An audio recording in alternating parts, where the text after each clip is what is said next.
Alvin, ang sundalo. Credit to the author. 3,731-40. Ang mga pangalan po na nandito ay galing sa mga name generator. Kung meron man pagkakatulad sa mga pangalan ng tao o lugar at pangyayari, ito ay tunay na hindi sinasadya. Mataimtim na tiningnan ni Renjin si Alvin at sinabing, Alvin, mula ngayon, mas makabubuti kung hindi mo ipapakita ang iyong sword daw sa unang yugto. Kung hindi, natatakot akong may mga taong gustong pumatay. Ikaw dahil sa inggit. Sa Eastern Ridge Mansion, wala pa akong naririnig na sino man na nakaintindi sa alinman sa apat na daos ng langit at lupa hanggang sa unang yugto. Sa pinakamarami, naunawaan na nila ito hanggang sa pinakasimpleng yugto. Natural lang, maaaring may mga namumuhay ng hiwalay na nakaunawa na sa mga ito hanggang sa unang yugto. Sa anumang kaso, ang punto ko ay napakakaunting tao, kung mayroon man, ang nakaunawa sa daos ng langit at lupa hanggang sa unang yugto entablado sa Eastern Ridge Mansion. Nagulat si Alvin nang marinig ang mga salita ni Renjin. Siyempre, alam niyang hindi niya dapat basta-basta ibunyag ang kanyang sword daw. Kung hindi niya sana basta-basta ipapakita ang kanyang sword daw sa payak na yugto habang siya ay nasa Hidden Fog Sect. Gayunpaman, nagulat siya sa pagmamalasakit at intensyon ni Renjin na protektahan siya kahit na ngayon lang sila nagkakilala. Hindi niya maiwasang makaramdam ng tuwa. Ang seryosong ekspresyon sa mukha ni Renjin ay napalitan ngiti habang patuloy niyang sinasabi, Alvin, ipaalam mo sa akin kung kailan mo balak bumalik sa Hidden Fog Sect. Tatanungin ko ang kataas-taasang Elder Halvar at ang kataas-taasang Elder Malvar ay sasamahan ka pabalik sa sekta. Kahit na nandito sila, kahit magsanib puwersa ang apat na kataas-taasang Elder ng Hidden Fog Sect, hindi ka pa rin nila mapipilit na manatili. Malinaw na lubos na may kumpiyansa si Renjin. Si kataas-taasang matatandahing at si kataas-taasang matatanda Huan ay dalawa sa tatlong kataas-taasang matatanda sa angkan ng Langston. Ang dalawang kataas-taasang matatanda ay kambal, at ang kanilang mga pangalan ay Halvar at Malvar. Ang kanilang lakas ay maihahambing sa alinman sa apat na Supreme Elder ng Hidden Fog Sect. Kung magsasanib puwersa sila, makakalaban nila ang tatlong Supreme Elder ng Hidden Fog Sect. Hindi na kailangang sabihin, hindi magiging problema para sa dalawa na makatakas kahit na magsanib puwersa ang apat na Supreme Elders ng Hidden Fog Sect. Salamat, pinuno ng angkan na Langston. Yumuko si Alvin upang magpasalamat. Pagkatapos, same time niyang sinabi, pagkatapos kong harapin ang ilang bagay, babalik ako sa angkan ng Langston kasama ang kataas-taasang Elder na si Heng at ang kataas-taasang Elder Huan. Hanggat hindi ako pagtataksilan ng angkan ng Langston, pangako kong hindi ko malilimutan ang pabor na ito. Alam ni Alvin na ang dahilan kung bakit handang tumulong si Renjin ay dahil sa kanyang talento. Kahit na hindi siya magtagal sa angkan ng Langston, magiging malaking tulong ito sa angkan kung sasali siya sa Langston. Ang paksayo ng angkan sa Flying Dragon Sect. Natutuwa akong marinig ito, nakangiting sabi ni Renjin. Sa sandaling ito, tumingin si Alvin kay Gerald na parang may naalala lang siya at nagtanong, ikaapat na batang Panginoon, may balita ba mula kay Elder David? Nang marinig ang tanong na ito, tumingin si Renjin at Galen kay Gerald nang may pagtataka. Ngumiti si Gerald ng mapait habang sinasabi, Alvin, nakatanggap ako ng balita mula kay Lolo David habang nakikipaglaban ka sa pangatlo kong kapatid. Hanggat hindi ito sinasadyang selyuhan ng may-ari ng maliit na mundo, hindi tulad ng mga malayang kaharian, mananatiling bukas ang komunikasyon sa labas ng mundo. Nagliwanag ang mga mata ni Alvin habang sabik na nagtanong, pumunta na ba tayo roon ngayon? Isa. Natatakot akong hindi natin magagawa iyan sa ngayon, sabi ni Gerald nang may mapait na ngiti, may masama akong balita para sa iyo. Natigilan si Alvin. Nang makilala ni Lolo David si Elder Quincy, nalaman niya na inilabas ng tiyahin ko ang pinsan ko mula sa estate 2 araw na ang nakakaraan. Nagpadala na ako ng mensahe sa tiyahin ko, pero wala pa akong natatanggap na tugon mula sa kanya. May isang posibleng umalis na siya sa Profound Energy Land. Tungkol naman kay pinsan Talia, hindi ko siya makontak dahil wala akong soul pearl niya, paliwanag ni Gerald. Tiningnan ni Renjin at Galen si Alvin nang may kakaibang tingin nang marinig ang mga salita ni Gerald. Hindi nila maiwasang mag-isip kung ang pagpayag ni Alvin na sumali sa angkan ng Langston ay dahil kay Langston. Talia. Tutal, nabalitaan na nila ang insidente sa King Descending City kung saan pinahinto ni Alvin ang karwahe ni Langston Talia sa gitna ng kalye. Nagulat sila na kahit isang natatanging. Ang isang disipulo ng Hidden Fog Sect na tulad ni Alvin ay nabighani sa kagandahan ni Langston Talia. Kaya naman, bumantong hininga si Galen, Alvin, dapat mong pakinggan ang payo ko at sumuko ka na. Hindi kailanman papayagan ng tiyahin ko na magpakasal ang pinsan ko. Walang sino man, kahit ang aking ama o ang ninuno ng angkan, ang makakapagpabago sa kanya isip tungkol sa bagay na ito. Tumango si Renjin. Tama. Alvin, maraming magaganda sa ating angkan. Kahit hindi sila kasing ganda ng pamangkin ko, napakaganda pa rin nila. Sa katunayan, ang ikapito kong anak na babae ay medyo kulang lang. Kumpara sa pamangkin ko. Kung papayag ka, pwede mo muna siyang makilala bago ka magdesisyon kung gusto mo siyang pakasalan. Nagliwanag ang mga mata ni Renjin nang maisip niya ang posibilidad na maging manugang niya si Alvin. Bago pa makapagsalita si Alvin, ipinaliwanag ni Gerald, Ama, ikatlong kapatid, mali ang pagkakaintindi mo kay Alvin. Matapos ipaliwanag ni Gerald ang lahat kina Renjin at Galen, sa wakas ay naunawaan na rin ng dalawa ang nangyayari. Tumingin si Alvin kay Renjin nang may pag-asa habang nagtatanong, Leader ng angkan Langston, maaari mo bang subukang kontakin ang iyong kapatid? Subukan ko. Tumango si Renjin bago magpadala ng mensahe sa kanyang kapatid gamit ang soul pearl nito. Sayang, wala man lang tugon. Maaaring tama si Gerald. Maaaring umalis na ang kapatid ko at ang pamangkin ko sa lupain ng malalim na enerhiya, sabi ni Renjin habang umiiling. Natural lamang na nadismaya si Alvin. Pagkatapos, pagkaraan ng ilang sandali, tinanong niya si Renjin, pinuno ng angkan Langston, sigurado ka ba kung si Langston Talia ay tunay na anak ng iyong kapatid? Bagamat hindi alam ito ni Gerald, naisip ni Alvin na maaaring alam ito ni Renjin. Medyo nahiya si Renjin nang marinig ang tanong ni Alvin. Sabi niya, sa totoo lang, wala akong ideya. Ang pangalawa kong kapatid na babae ay walang pigil at rebelde simula pa noong bata pa siya. Halos hindi siya sa bahay. Sa katunayan, iniwan niya ang angkan at ang lupain ng malalim na enerhiya at nanatili sa lupain ng banal na alay sa loob ng 10,000 taon. Kamakailan lamang siya bumalik sa angkan. Bagamat ilang beses ko siyang tinanong kung si Langsto. Anak niya si Talia, hindi niya ako sinagot. Mukhang wala siyang pakialam tuwing ilalabas ang tanong. Naisip kong hindi niya maintindihan kaya hindi ko na lang binanggit. Bumangon ka ulit. Patuloy na nagtanong si Alvin, marami ba kayong nakasama ni Langston Talia? Para sa iyo, parang may pagkawala ng memorya siya. Parang hindi naman ganoon para sa akin. Pero, para maging patas, hindi ko masyadong pinansin. Umiling si Renjin. Matapos kong marinig ang paliwanag ni Gerald, sinubukan kong alalahanin ang mga pagkakataong nakipag-ugnayan ako sa aking pamangkin. Masasabi kong, hindi lang magkamukha ang pamangkin ko sa kapatid ko, kundi magkaiba rin ang ugali at personalidad nila. Noong nakausap ko ang pamangkin ko, medyo mabagal din ang reaksyon niya. Noong panahong iyon, akala ko ay nagambala kaya hindi ko masyadong inisip iyon. Gayunpaman, nang muli kong isipin iyon, marahil, nagtamo siya ng ilang pinsala sa ulo na naging dahilan ng pagbagal ng kanyang reaksyon. Kaya naman, hindi imposibleng magdusa siya mula sa pagkawala ng memorya. Kumabog ng mabilis ang dibdib ni Alvin nang marinig niya ang mga salita ni Renjin. Nag-aalala niyang sinabi, atay sa sinabi mo, sa palagay ko ay posible na si Langston Talia ang matagal ko nang nawawalang asawa. Posible ba para sa iyo na? Patuloy mo pa bang sinusubukang kontakin ang kapatid mo? Gusto ko talagang makilala si Langston Talia para makumpirma ang pagkakakilanlan niya. Siguradong babayaran ko ang kabaitan mo sa hinaharap. Huwag kang mag-alala. Tutulungan kita tungkol dito, sabi ni Renjin sabay tango.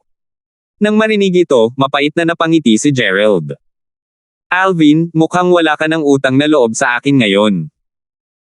Gayunpaman, maaari mo pa ring itala ang kwento ng Eastern Emperor sa isang Memory Jade Talisman para sa akin. Siyempre naman. Sabi ni Alvin. Tutal, wala naman itong kwenta para sa kanya. Hindi magtatagal at maisusulat niya ang kwento ng Eastern Emperor sa isang Memory Jade Talisman. Salamat. Nakangiting sabi ni Gerald. Ibibigay ko sa iyo ang Memory Jade Talisman sa loob ng 2 araw, sabi ni Alvin. Pagkatapos, tumingin siya kay Renjin bago nagpatuloy sa pagsasalita, leader ng Angkan Langston, plano kong bumalik sa Hidden Fog Sect sa loob ng 3 araw. Maaari ba? Pwede mo bang ayusin ito kasama ang kataas-taasang Elder Halvar at kataas-taasang Elder Malvar? Kung wala siyang paraan para mabuhay sa Hidden Fog Sect, determinado si Alvin na sumali sa Angkan ng Langston. Wala itong pakialam sa kanya kahit natawagin siyang traidor ng Hidden Fog Sect. Bukod dito, malinaw na mas pinahahalagahan siya ng Angkan ng Langston kaysa sa Hidden Fog Sect. Higit sa lahat, pagkatapos sumali sa Angkan ng Langston, mas madali para sa kanya na lapitan si Langston Talia kapag bumalik na ito sa Angkan. Batay sa lahat ng kanyang natutunan, naisip niya na malaki ang posibilidad na si Langston Talia ay si Kelly. Kailangan lang niya itong makilala para mapatunayan ito. 3,732. Pagkalipas ng 2 araw, ibinigay ni Alvin ang Memory Jade Talisman na naglalaman ng kwento ng Eastern Emperor kay Gerald. Sa buong panahon, naghihintay siya ng balita mula kay Renjin, umaasa na. Malapit nang bumalik si Langston Talia sa ari-arian ng Langston clan. Nagliwanag ang mga mata ni Gerald nang matanggap niya ang Memory Jade Talisman mula kay Alvin. Pagkatapos, nang makita niya kung gaano nababalisa si Alvin, sinabi niya, Alvin, huwag kang mag-alala. Kahit hindi mo kaya. Hindi ko pa nakikita si Pinsang Talia, at least alam mong garantisado ang kaligtasan niya. Sa lakas ng tiyahin ko, siguradong ligtas ang pinsan ko. Pagkatapos, may bahid ng pananabik na narinig sa boses niya habang patuloy niyang sinasabi, Lolo. Sinabi sa akin ni David kahapon na noong unang bumalik ang tiyahin ko, nakipaglaban siya kina kataas-taasang Elder Halvar at kataas-taasang Elder Malvar at natalo silang dalawa. Dapat mong malaman na ang 2 kataas-taasang Elder ay kasing lakas, kung hindi man mas malakas, gaya ng 4 na kataas-taasang nakatatanda ng Hidden Fog Sect. Malaki ang itinaas ng kanyang lakas noong panahong wala siya. Ngayon, siya na ang pinakamalakas na tao sa aming Angkan ng Langston. Mas naging panatag si Alvin matapos marinig ang mga salita ni Gerald. Kung si Langston Talia man ay si Kelly, kahit papaano, hindi niya kailangang mag-alala tungkol sa kaligtasan nito dahil sa lakas ng ina nito. Kaya naman, sinabi niya ng may ngumiti, pang-4 na batang Panginoon, salamat sa iyong mga salita ng pang-aliw. Alvin, pagkatapos mong sumali sa aming Angkan ng Langston, umaasa akong makakarinig pa ako ng mas marami pang kwento mula sa iyo. Hindi magtatagal at matatapos ko ng pakinggan ang kwento ng emperador ng silangan, nakangiting sabi ni Gerald. Sige. Tumango si Alvin. Pagkatapos, nagpaalam siya kay Gerald at bumalik sa kanyang silid. Nanatili siya sa looban ni Gerald nitong mga nakaraang araw. Kinabukasan. Alvin, hinihintay ka ng 2 kataas-taasang elder sa pasukan ng estate. Nang marinig ang mga salita ni Gerald, alam ni Alvin na oras na para bumalik siya sa Hidden Fog Sect. Sa wakas ay nakaramdam siya ng kumpiyansa na babalik sa Hidden Fog Sect. Bagamat maaaring humingi ng proteksyon si Alvin mula sa kataas-taasang Elder Yun at kataas-taasang Elder Wu sa pamamagitan ng pagiging kanilang nominal na disipulo, hindi pa rin garantisado ang kanyang kaligtasan. Kahit na sina kataas-taasang Elder Feng at kataas-taasang Elder Jay. Hindi maaaring lantaran na kumilos si Jay laban sa kanya, walang makakapigil sa kanila sa paggawa ng hakbang sa dilim. Sa oras na iyon, huli na para sa kataas-taasang Elder Yun o kataas-taasang Elder Wu na gumawa ng kahit ano. Kung siya ay mamatay, ang kanyang kamatayan ay maaaring hindi man lang mapaghigantihan.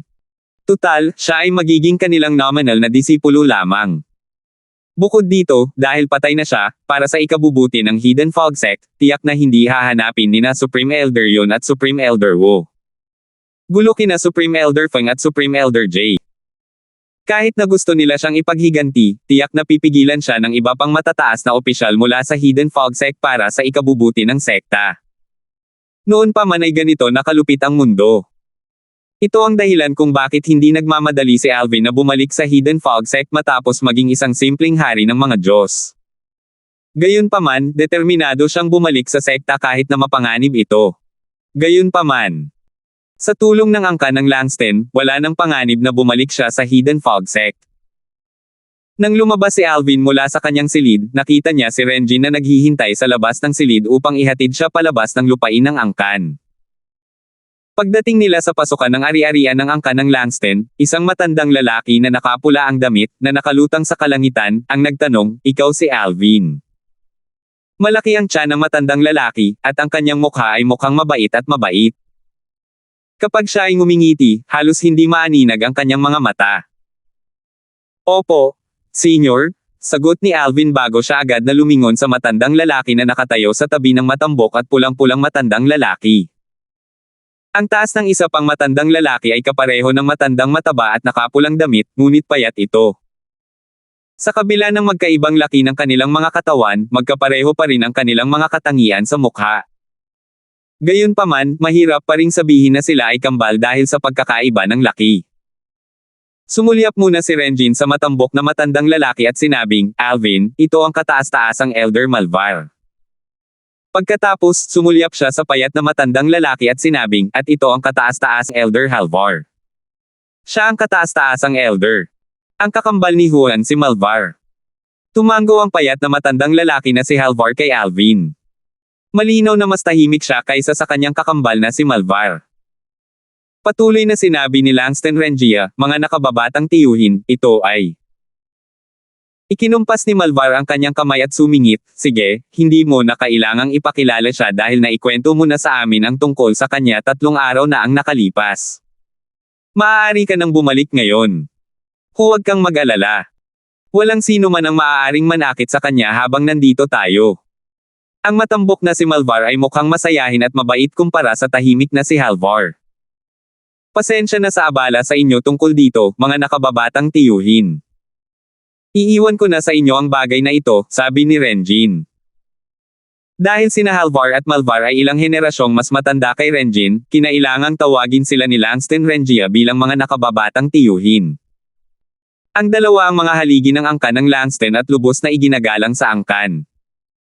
Ang kanilang katayuan sa angkan ay higit pa kay Renjin na siyang pinuno ng angkan. "Sige, tara na," sabi ni Malvar habang ikinakaway ang kanyang kamay. Pagkatapos, isang malaking lumilipad na barko ang biglang lumitaw mula sa kawalan. "Nako, bakit ka nananaginip ng gising? Tara na." Bago pa man makapag-react si Alvin, inilagay ni Malvar ang kanyang kamay sa balikat ni Alvin at nag-teleport palayo. Nang makabawi si Alvin sa kanyang katinoan, nakatayo na siya sa lumilipad na barko. Kasunod nito, lumitaw din si Halvar sa lumilipad na barko. Swoosh! Sa isang kisap mata lamang, ang lumilipad na barko ay pumailang lang sa himpapawid at lumipad pataas sa kalangitan. Napakabilis ng lumilipad na barko kaya't parang malabo ang paligid. Maya-maya, tumingin si Alvin kay Malvar at mausisa na nagtanong, "Kataas-taasang Elder Malvar, isa ba itong barkong lumilipad na Panginoon? Malalaman mo ba kung gaano kalabo ang paligid?" Sabi ni Malvar nang may ngiti na lalong nagpaliit sa kanyang mga mata dahil sa kanyang mabilog na mukha, "Tama ka. Naglalakbay tayo ngayon sa bilis ng isang intermediate lord ng mga Diyos. Dapat tayong makarating sa Hidden Fog Sect sa loob ng kalahating araw." Kalahating araw. Nagulat si Alvin. Ang distansya sa pagitan ng angkan ng Langston at ng Hidden Fog Sect ay halos doble ng distansya sa pagitan ng Hidden Fog Sect at ng Divine Sanctuary na iniwan ni Wuban, isang simpleng emperador ng mga Diyos. Gayunpaman, sa isang lumilipad na barkong Panginoon na naglalakbay sa bilis ng isang intermediate na Panginoon ng mga Diyos, makakarating sila sa Hidden Fog Sect sa loob ng kalahating araw. Umiling siya. Sa loob-loob niya nang maisip niya kung gaano karaming banal na bato ang kailangan para sa gasolina ng lumilipad na barko. Para makapaglakbay ng kalahating araw sa ganitong bilis, ang lumilipad na barko ay mangangailangan ng kahit ilang libong banal na bato. Bagamat mayroon siyang kahit na napakaraming banal na bato, gulat na gulat pa rin siya sa dami ng mga banal na bato na kailangan para sa biyaheng ito. Kahit nagamit niya ang kanyang mga banal na bato, hindi niya mapapasukan ng gasolina ang lumilipad na barko sa loob ng 100 araw. Mausisang tumingin si Alvin sa paligid. Bagamat mas nakahihigit ang barkong lumilipad na Panginoon kaysa sa barkong lumilipad na Panginoon ni Kilian, ang barkong lumilipad na Panginoon ay hindi kasing luho ng barkong lumilipad na Panginoon ni Kilian. Barko. Tanging ang bilis ng barkong lumilipad na Panginoon ang nakahihigit sa barkong lumilipad na Panginoon ni Kilian na Panginoon. Mayroon lamang mga simpleng mesa at upuan sa barkong lumilipad na Panginoon. Nanatiling matatag ang mga mesa at upuan. Sa kabila ng mga galaw ng lumilipad na barko. Maliban na lang kung nasira ang lumilipad na barko, mananatili silang hindi magagalaw. Sa oras na ito, ang tahimik na si Halvar ay nakaupo na nang nakakross ang mga paa sa lupa at nakapikit. Natural lang, hindi matukoy ni Alvin kung nagpapahinga o naglilinang si Halvar. Sa kabaligtaran, nagniningning ang mga mata ni Malvar habang tinitingnan niya ang paligid. Dahil sa kanyang cultivation base, madali niyang nakikita ang paligid na malabo lamang para kay Alvin. Maya-maya, nagtanong si Alvin, kataas-taasang Elder Malvar, paano kayo papasok ni kataas-taasang Elder Halvar sa Hidden Fog Sect mamaya? Sumagot si Malvar, magtatago na lang kami sa iyong maliit na mundo. Biglang bumilis ang tibok ng puso ni Alvin nang marinig ang mga salitang ito. Pagkatapos, sinabi niya, hindi naman masamang ideya yan, pero paano kung mamatay ako bago pa kita mapalaya mula sa aking maliit na mundo? Mukhang nawala ng malay si Malvar. Hindi naman siguro ganoon kabagal ang reaksyon mo, di ba? Nako, kung hindi ka sigurado, hayagang papasok tayo sa Hidden Fog Sect. Bumantong hininga si Alvin ng maluwag sa loob. Umaasa siyang sasabihin ni Malvar ang mga salitang ito. Tutal, ang kanyang maliit na mundo ay naglalaman ng napakaraming sikreto niya. Kaya, imposibleng hayaan niyang sina Malvar at Langston. Pumasok si Heng sa kanyang maliit na mundo. 3,733. Ang maliit na mundo ni Alvin ay nagtataglay ng mahahalagang sikreto tulad ng banal na puno ng buhay at ng 5 banal na elemento.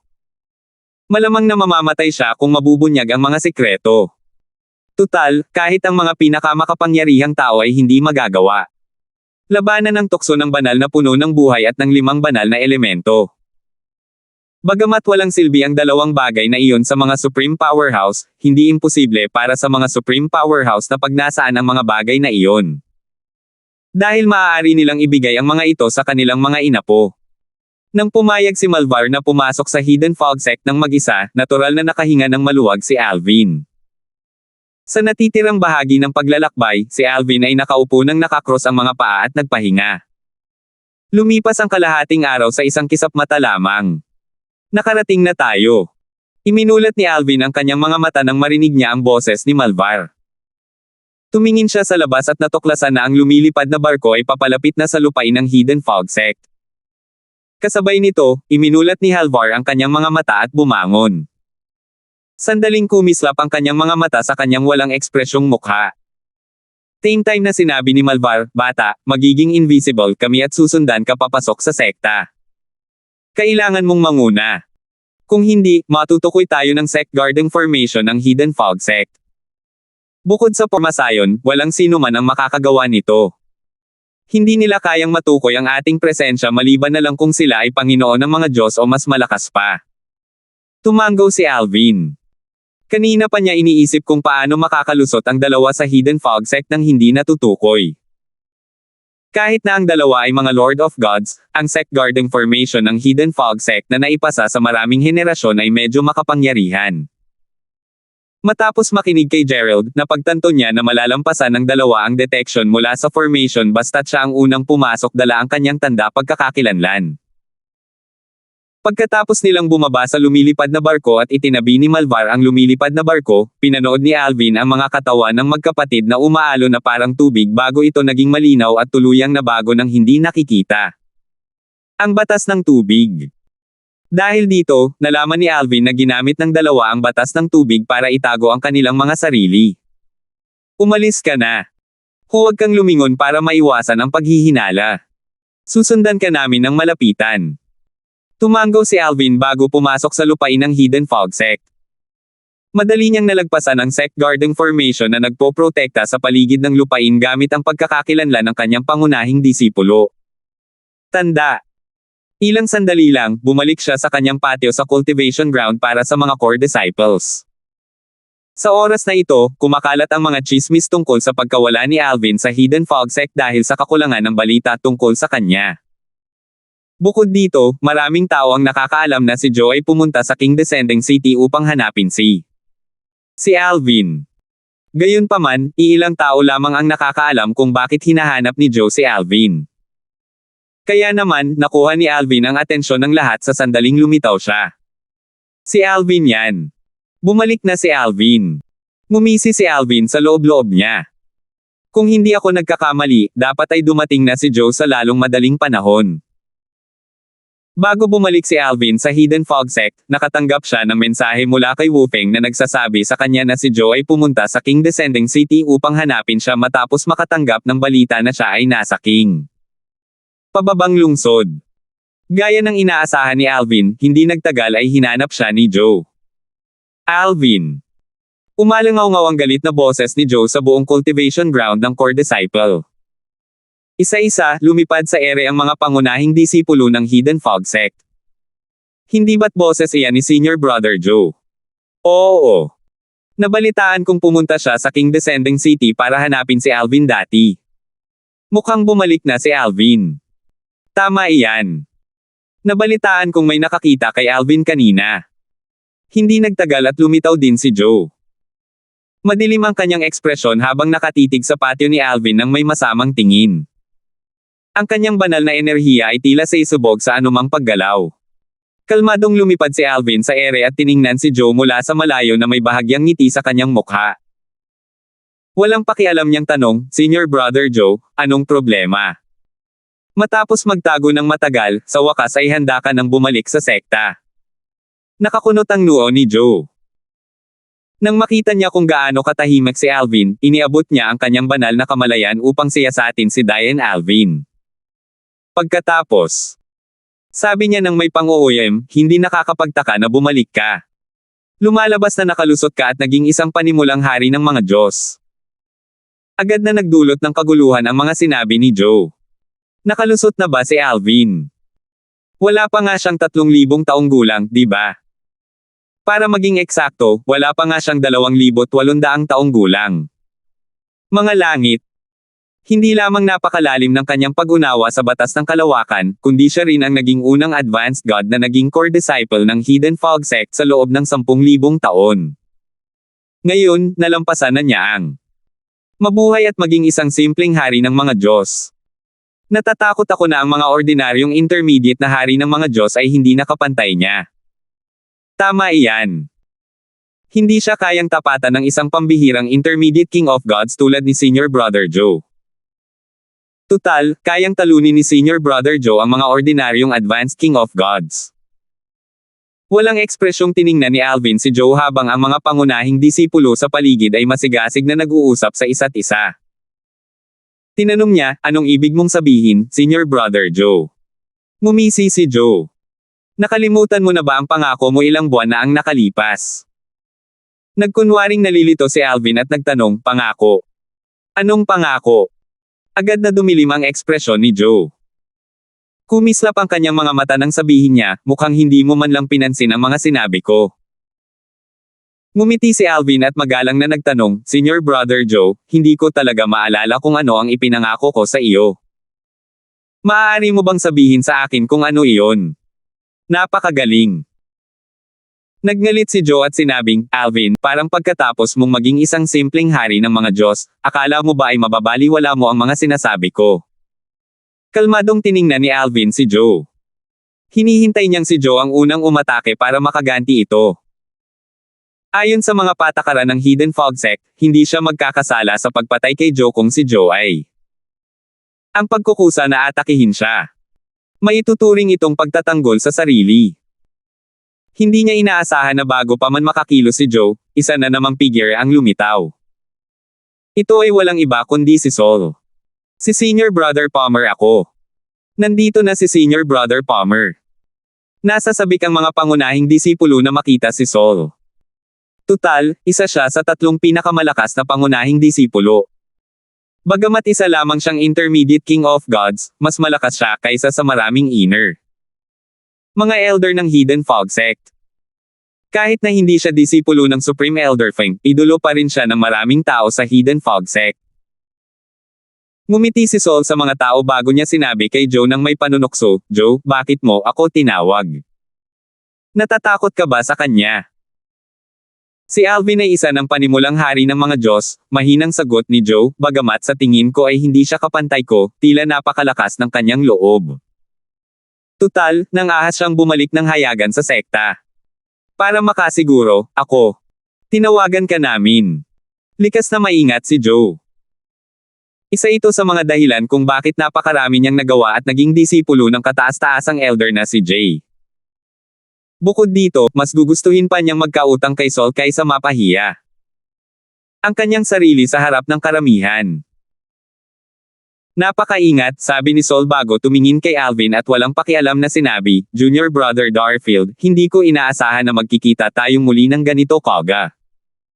Saul, nandito ka ba para ibalik ang 2 auspicious pills na ninakaw mo sa akin? Walang pakialam na tanong ni Alvin. Anong ibig mong sabihin na ninakawan kita? Tumawa si Saul. Junior Brother Darfield, hindi ba't binigyan kita ng isang pangkaraniwang divine artifact kapalit ng 2 auspicious pills na iyon? Hindi mo ako basta-basta maaaring sir-on. Bilang isang disipulo ng kataas-taasang Elder Feng, wala kang hiya at kahihiyan sa iyong Panginoon. Hindi ka man lang nangangahas na aminin ang iyong mga ginawa, pangungutya na sabi ni Alvin. Halos hindi niya mapigilan ang kanyang galit nang nakita kung gaano kawalang hiya ang kinikilos ni Saul. Nawala ang ngiti sa mukha ni Saul nang marinig niya ang mga salita ni Alvin. Malungkot niyang sinabi, Alvin, binabalaan kita. Huwag mo akong sir-on. Kung magpapatuloy ka, huwag mo akong sisihin sa pagiging bastos. Tumawa si Alvin bago niya sinabing, sinira. Sige. Bakit hindi natin gamitin ang Devil Heart's Blood Oath para makita kung sino ang nagsasabi ng totoo? Handa akong gamitin ang Devil Heart's Blood Oath para patunayan ang aking kawalang kasalanan. Kumusta ka naman? Malaki ang ipinagbago ng ekspresyon ni Saul nang marinig ang mga sinabi ni Alvin. 3,734. Ang mga pangunahing disipulo na nagduda kay Alvin ay nagsimulang mag-atubili nang marinig nila na handang sumumpa si Alvin sa sumpa ng dugo ng puso ng Diablo. Pagkatapos, tuluyang nawala ang kanilang mga pagdududa nang makita nila ang matinding pagbabago sa ekspresyon ni Saul. Gayunpaman, nanginig ang lahat sa loob-loob nila nang makita nila si Alvin na hayagang humaharap kay Saul. Sa kanilang mga mata, ang ginawa ni Alvin ay walang pinagkaiba sa paghingi ng kamatayan. Bagamat si Alvin ay isang pambihirang talento na lumilitaw minsan sa loob ng 10,000 taon, wala siyang pambihirang pinagmulan. Sa kabaligtaran, si Saul ay ang minamahal na disipulo ng isa sa mga kataas-taasang matatanda ng sekta ng Hidden Fog. Dahil sa katayuan bilang Panginoon ni Saul sa sekta ng Hidden Fog, kahit nalabagin ni Saul ang mga patakaran at patayin si Alvin, magaan lamang ang magiging epekto ni Saul. Pinarusahan. Kung gayon, nangangahas ka bang sumumpa sa sumpa ng dugo ng puso ng demonyo? Tanong ni Alvin nang may pang-iinis. Samantala, si Joe, na nakatayo sa tabi ni Saul, ay nagulat sa lantaran na pag-alit at matapang na pag-uugali ni Alvin. Hindi lamang siya hinamon ni Alvin, kundi naglakas loob din si Alvin na hamanin din si Saul. Akala ba ni Alvin ay hindi nila siya pinangahas na patayin? Joe, akin siya para patayin, mahinang sabi ni Saul. Bahagyang nanginig ang kanyang katawan habang sinusubukang pigilan ang kanyang galit. Nang biglang humina ang kanyang boses, sumugod siya patungo kay Alvin. Sandali na natigilan si Joe. Nang makabawi siya sa kanyang katinoan, bumaantong hininga siya ng maluwag. Ang layunin niya ay patayin si Alvin upang mailabas ang kanyang galit. Hindi mahalaga sa kanya kung sino ang pumatay kay Alvin basta't si Alvin. Namatay si Alvin. Dahil dito, malakas niyang sinabi, Saul, maaari mo siyang patayin, ngunit may utang ka sa akin na pabor. Sige, sagot ni Saul nang hindi lumilingon. Nanggigigil na pinanood ng mga tao ang tahasang pagbaliwala ni Saul at Joe sa mga patakaran ng Hidden Fog Sect. Tiningnan nila si Alvin nang may awa, alam nilang sina Saul at hindi parurusahan si Joe sa kanilang mga ginawa dahil sa katayuan ng kanilang mga amo sa Hidden Fog Sect.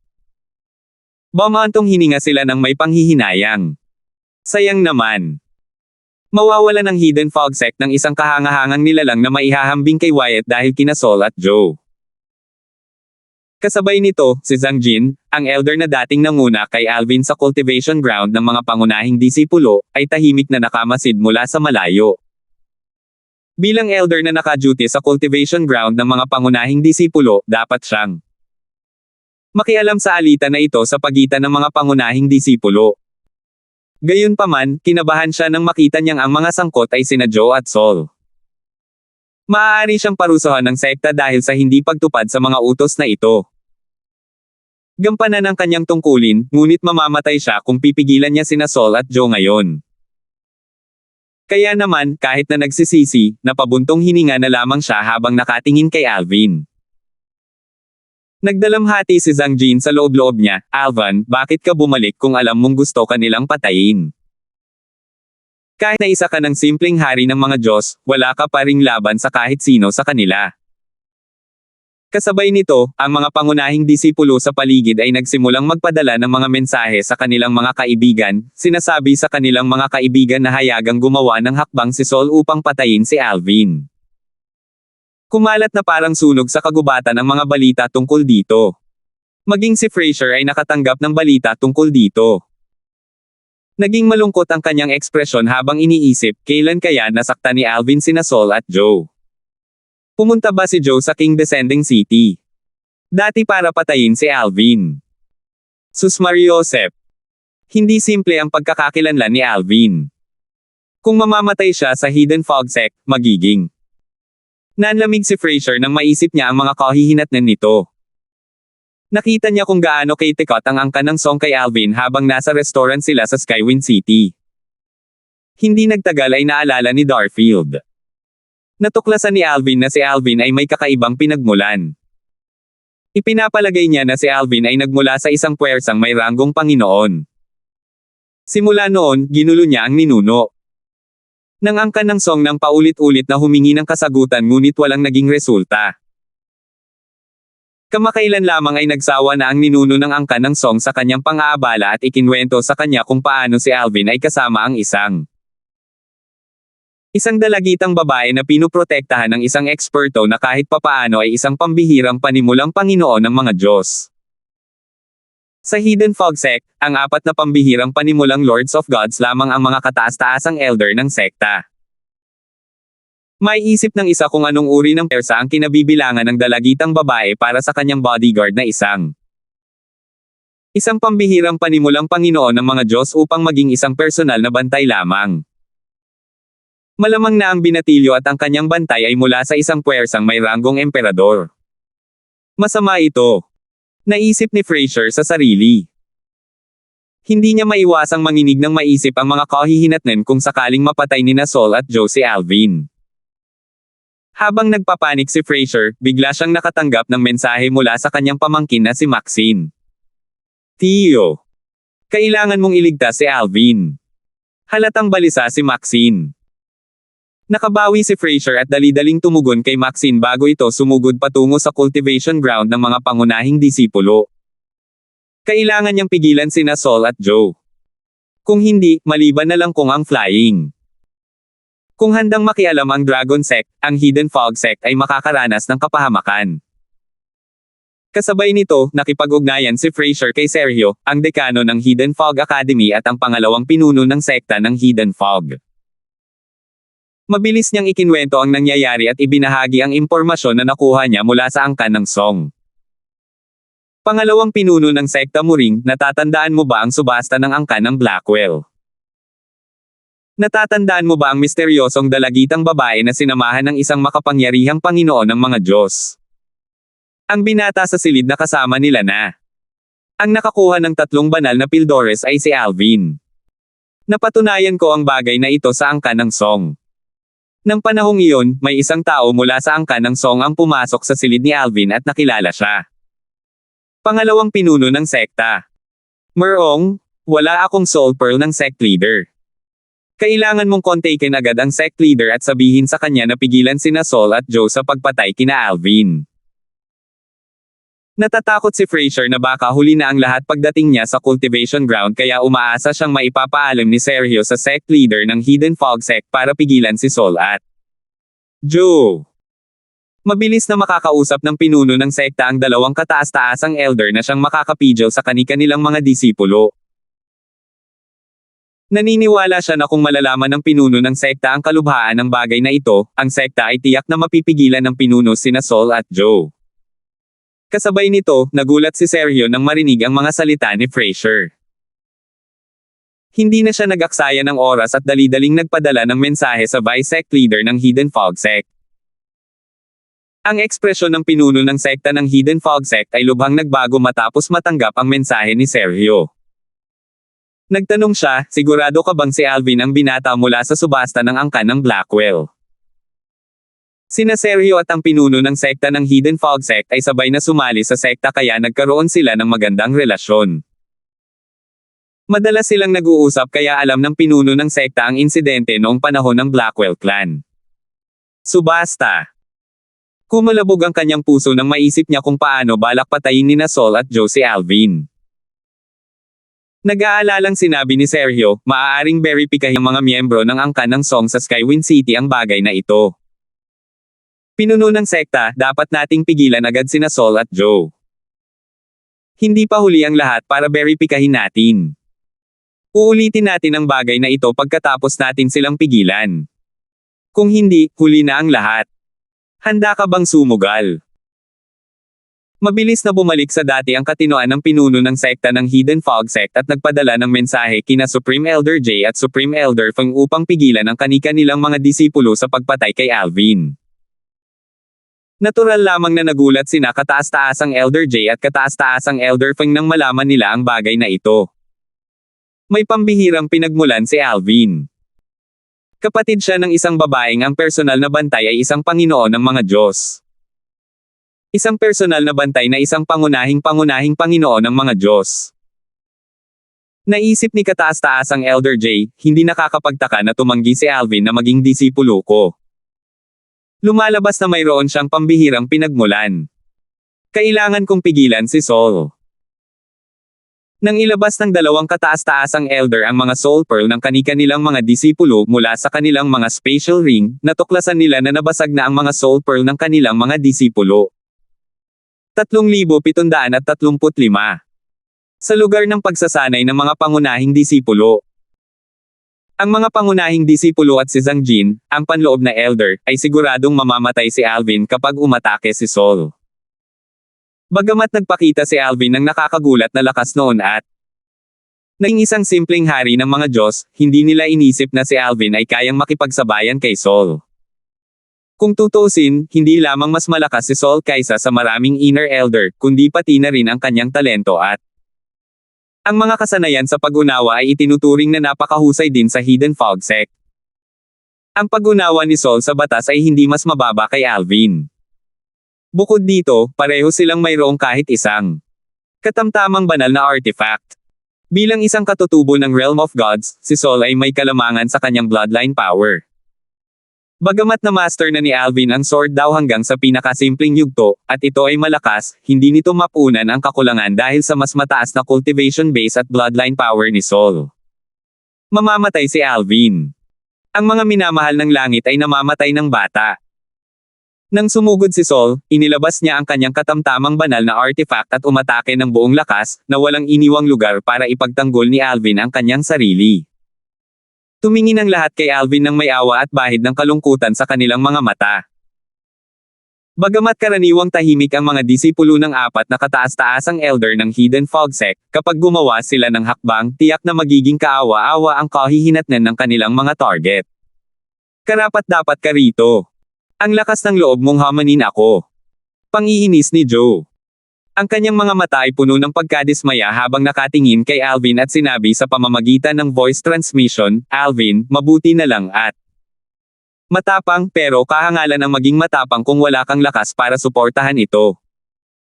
Kung may kabilang buhay pa, sana matuto kang maging mas mapagpakumbaba. Kasunod nito, nakita ni Joe si Alvin na gumawa ng matapang na hakbang upang kontrahin ang atake ni Saul. Walang silbi. Mas lalong lumalim ang ngisi ni Joe. Inisip ng lahat na walang silbi ang paghihirap ni Alvin. Alvin, kung makakaligtas ka sa atake ko ngayon, ibabalik ko sa iyo ang 2 auspicious pills. Tiwala at pangungutya na sabi ni Sol. Natatakot akong mamatay ka bago mo pa maibalik ang mga ito sa akin, sabi ni Alvin. Pagkarinig pa lang ni Alvin ng boses, isang nakakagulat at nakakatakot na tanawin ang nakita ng lahat. Ang banal na enerhiya ay biglang lumabas mula sa katawan ni Alvin kasama ang kanyang triple fused profundities mula sa batas ng kalawakan. Ang kanyang pag-unawa sa batas ay malinaw na nakahihigit kay Sol. Kasabay nito, isang banal na. Lumitaw ang isang artifact sa kanyang kamay habang inihagis niya ang kanyang sword daw na naunawaan na sa pinakasimpleng yugto. Ang kanyang atake ay ganap na dinurog ang atake ni Sol. Inilabas ni Sol ang lahat ng mayroon siya maliban sa kanyang bloodline power. Paano ito nangyari? Nawala ang mga kulay sa mukha ni Sol nang mabasag ang kanyang kalmadong ekspresyon. Kasabay nito, lumitaw ang mga pulang ugat sa kanyang katawan nang mapilitan siyang ilabas ang kanyang kapangyarihan sa dugo. Sayang, ito huli na ang lahat. Nakakapanghina ang ginawa ni Alvin. Hindi inaasahan ni Sol na itinago na ni Alvin ang lalim ng kanyang pag-unawa sa batas ng kalawakan noon. Bukod dito, hindi niya inaasahan na magtataglay si Alvin ng isang kilalang banal na artifact. Ang kitang-kitang banal na artifact, kasama ang simpleng sword daw, ay lubos na nagpabigla sa kanya. Kailangan kong tumakas. Naisip ni Sol sa sarili nang mapagtanto niyang hindi siya kaban ni Alvin. Mamamatay siya kung magpapatuloy sila sa pag-aaway. Sa kasamaang palad, masyado siyang mabagal. Swoosh! Isang bagyo ang hamampes ng ang kitang-kitang banal na espada ni Alvin ay nagpakawala ng mga sinag ng espada na pinalakas ng kanyang simpleng sword daw. Para silang mga nakasisilaw na bulalakaw kapag naglalayag sa kalangitan. Bang! Isang malakas na pagsabog ang umalangaw-ngaw sa hangin habang madaling dinurog ng mga sinag ng espada ang atake ni Sol bago pa man ito tumama sa kanya. Arg! Isang matinis at masakit na sigaw na kinatatakutan ng lahat ang umalangaw-ngaw sa hangin habang ang mga sinag ng espada ay tumama kay Sol at ginawa siyang isang ambon ng dugo. Pinanood ng lahat si Alvin na nakatayo sa ere habang hawak ang kanyang espada habang walang pakialam na sinasabi, hindi porket gusto mo silang ibalik sa akin, tatanggapin ko na sila. Si Alvin ay mukhang mayabang at maringal na parang isang diyosa ng espada sa sandaling ito. Ay ito. Nananaginip ba ako? Talaga bang namatay si Senior Brother Palmer? Si Senior Brother Palmer ay isa sa 3 pinakamalakas na core disciple ng Hidden Fog Sect. Kahit ang pinakamalakas na core disciple ay hindi siya kayang patayin ng ganoon kadali, ngunit nagawa pa rin ito ni Alvin.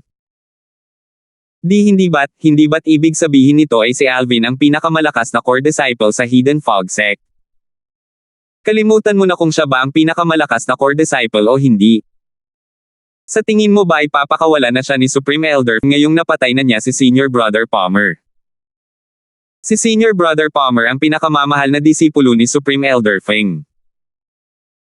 May mga chismis na siya raw ang anak ng anak sa labas ni Supreme Elder Feng, kaya apo siya ni Supreme Elder Feng. Ang mga pangunahing disipulo nagulat at hindi makapaniwala ay natakot nang makabawi sila ng katinoan. Alvin, natigilan si Zhang Jin. Base sa lakas na ipinakita ni Alvin, madali siyang mapapatay ni Alvin.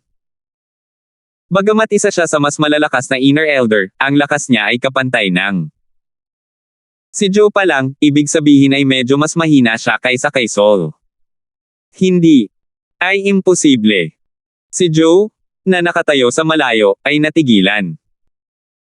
Isang gulat at hindi makapaniwalang ekspresyon ang napalitan ng kanyang mapangutyang ekspresyon habang nakatingin kay Alvin. Nanginig siya at nabawi ang kanyang. Naramdaman niya nang makita ang balak na pumatay sa mga mata ni Alvin. Mabilis siyang lumingon upang tumakas. Hindi man lang siya kasing lakas ni Sol. Hinihiling lamang niya ang kamatayan kung patuloy siyang mananatili rito. Kailangan ko nang umalis. Ito na lang ang natitirang ideya sa isip ni Joe sa sandaling iyon. Kailangan niyang makatakas pabalik sa cultivation ground ng kanyang amo. Dahil doon, hindi na siya mapapatay ni Alvin. Habang siya ay lumingon siya, at dali-dali niyang inilabas ang soul pearl ng kanyang amo. Biglang nag-teleport si Alvin at lumitaw sa harap ni Joe, hinaranggan ang daanan ni Joe. Bago pa man makontak ni Joe ang kanyang Panginoon, nagpakawala si Alvin ng isang bagyo ng mga sinag ng espada.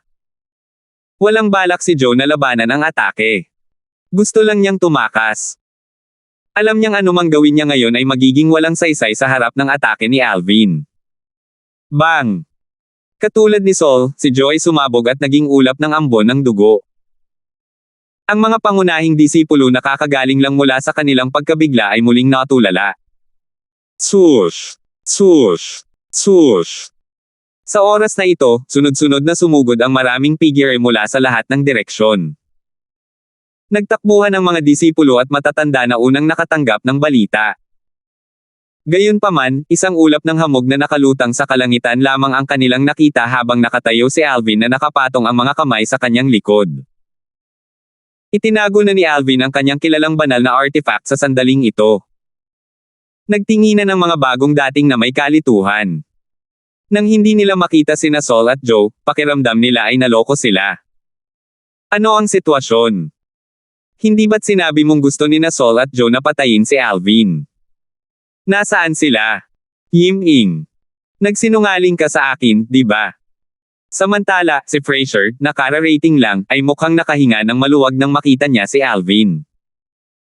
Naisip niya na ang mabilis niyang pag-iisip ang nakapagligtas kay Alvin. Dumami ng dumami ang mga taong dumating. Kasabay nito, isa-isang natauhan ang mga pangunahing disipulo. Nang marinig nila ang mga mensahe mula sa kanilang mga kaibigang tinawagan nila, takot nilang tiningnan ang lilang figure sa kalangitan bago. Nagsimula na silang tumugon sa mga mensaheng natanggap nila. Pinatay lang ni Alvin sina Saul at Joe. Akala ko mamamatay si Alvin nang gumawa ng hakbang si Saul. Sino ang mag-aakala na si Alvin ang papatay kay Saul? Bukod pa rito, nang sinubukan ni Joe na tumakas, napatay niya si Long. Pati na rin si Joe. Masama ito. Kahit pa mapatay niya ang dalawang iyon, tiyak na hindi siya pababayaan ni na kataas-taasang Elder J at kataas-taasang Elder Feng. Tama.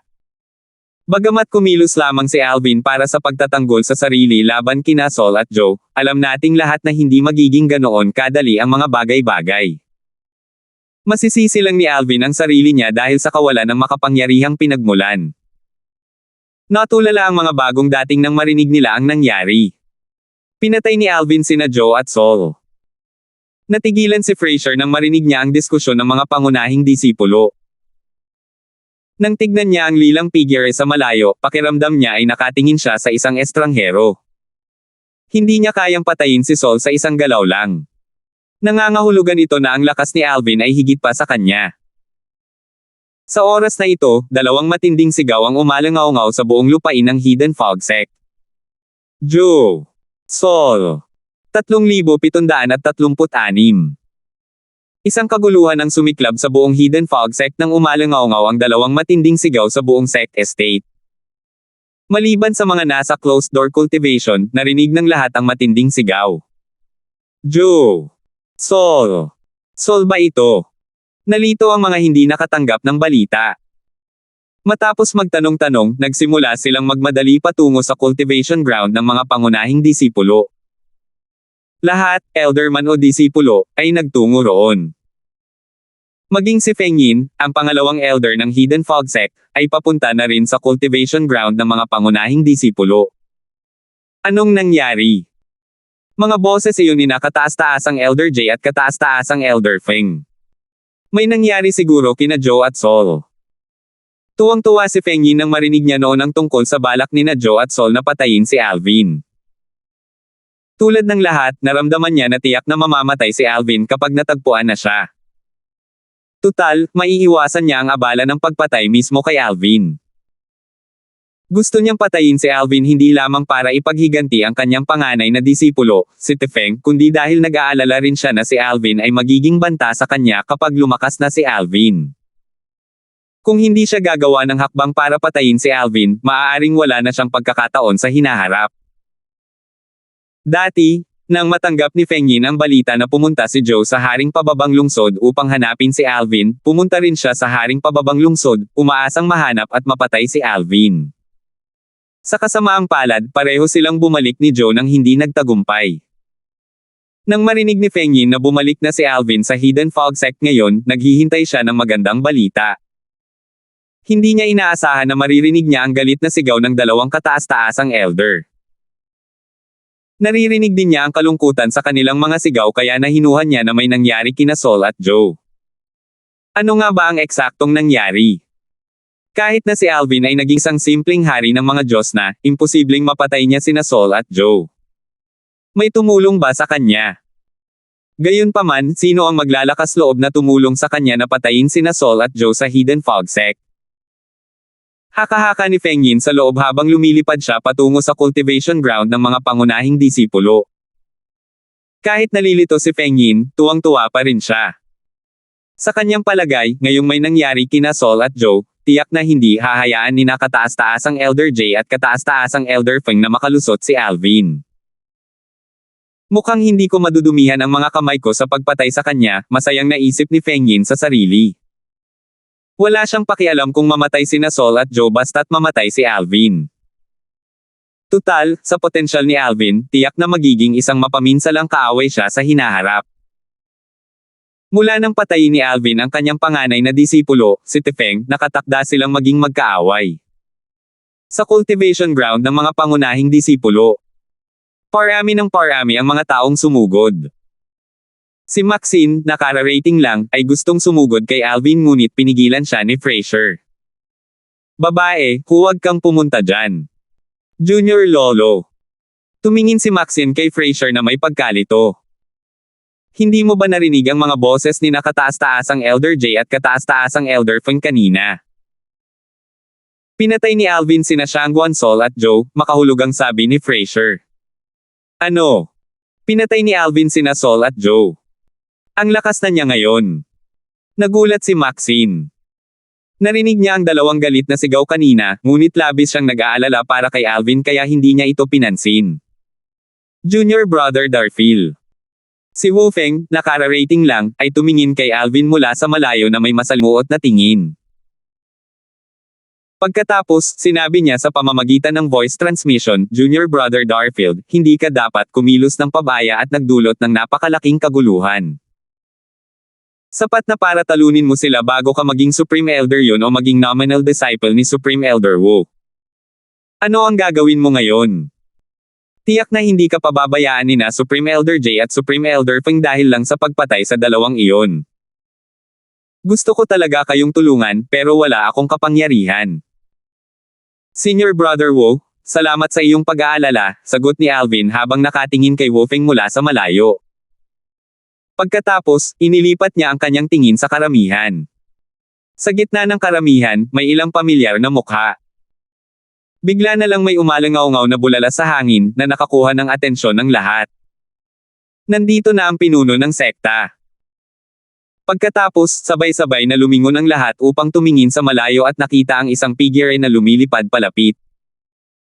Sa ilang sandali lamang, lumitaw ang taong iyon sa harap ni Alvin. Kasabay nito, yumuko ang karamihan at binati ang bagong dating.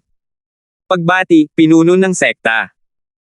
Ang bagong dating ay walang iba kundi si Yakhin, ang pinuno ng sekta ng Hidden Fog Sect.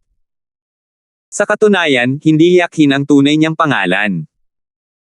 Gaya ng nakasaad sa mga patakaran ng Hidden Fog Sect, lahat ng pinuno ng sekta ay kailangang magtapos ng kanilang mga pangalan sa salitang Yin. Marahil, ginawa lamang ito ng mga nauna, ngunit walang sino man ang nangahas na lumabag sa pakarang ito hanggang ngayon. Si Yakhin ay isang matangkad at mataba na lalaking nasa katanghaliang gulang. Nakadamit siya na parang isang scholar at may eleganteng anyo. Nang makita ni Alvin si Yakhin, naisip niya si Sergio. May halos magkapareho silang katangian. Marahil, ang kanilang mga ugali. Ang pagkakaiba lang ay medyo mas makapangyarihan ang dating ni Yakhin. Marahil, dahil ito sa kanyang posisyon bilang pinuno ng sekta ng Hidden Fog Sect. Ikaw ba si Alvin? Tanong ni Yakhin. Dahil sa ekspresyon ng mukha niya, nahirapan siyang malaman kung masaya ba siya o hindi. Pagbati, pinuno ng sekta, sabi ni Alvin matapos siyang mahinahong tumango bilang tugon sa tanong ni Yakhin. Pinatay mo ba sina Sol at Joe? Tanong ni Yakhin. Tumango si Alvin. Oo. Bakit? Gusto ba nila akong patayin? Hindi ba ako pinapayagang ipagtanggol ang aking sarili? Tanong ni Alvin bilang tugon. Bahagyang nagbago ang ekspresyon ni Yakhin nang marinig ang mga salita ni Alvin. Tumingin siya sa paligid bago niya sinabi sa malalim na boses, lahat, maliban sa mga core disciples at inner elders, ay dapat nang umalis muli. Dahil ang mga inner elder ay malawak ding termino para sa mga inner elder, core elder, guardian, at supreme elder, kahit ayaw nila, ang mga inner aid, inner disciples, outer elder, outer aid, at outer disciples ay sunod-sunod na umalis sa cultivation ground ng mga core disciples. Nag-aatubiling umatras si Maxine matapos makatanggap ng babalang tingin mula kay Fraser. Sa huli, tanging ang mga pangunahing disipulo at ang mga panloob na disipulo lamang ang natira. Pinuno ng sekta dahil pinaalis mo na ang lahat, ipinapalagay kong hindi mo susundin ang mga patakaran at igigiit na ako ang may kasalanan. Tanong ni Alvin habang natatawa. Nanatili siyang kalmado sa buong oras habang pinapanood ang pag-alis ng lahat. Tiningnan ni Yakhin si Alvin nang may bahid ng takot sa kanyang mga mata bago niya sinabi sa malalim na boses, dahil alam mo na ito, bakit mo sila pinatay?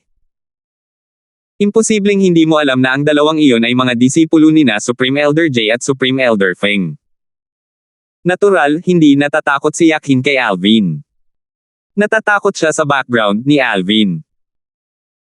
Matapos marinig ang tungkol sa lakas at kilalang divine artifact ni Alvin, hindi na niya pinagdudahan ang pagkakakilanlan ni Alvin. Tutal, kahit ang isang Lord Rank Force ay mayroon lamang ilang kilalang divine artifact na walang artifact soul. Sa Hidden Fog Sect, siya lamang, ang 4 na Supreme Elder, at ilan pang iba ang nagtataglay ng kilalang divine artifact na walang artifact soul. Sasabihin ko pa ito ng isang beses, mahinahong sabi ni Alvin, gusto nila akong patayin kaya kumilos na lang ako para ipagtanggol ang sarili. Hindi ko inaasahan na magiging ganito sila kaina na hindi nila kayang tiisin kahit isang tama ng espada. Nang matapos magsalita si Alvin, umangat ang kanyang mga labi at napangisi. Swoosh! Swoosh!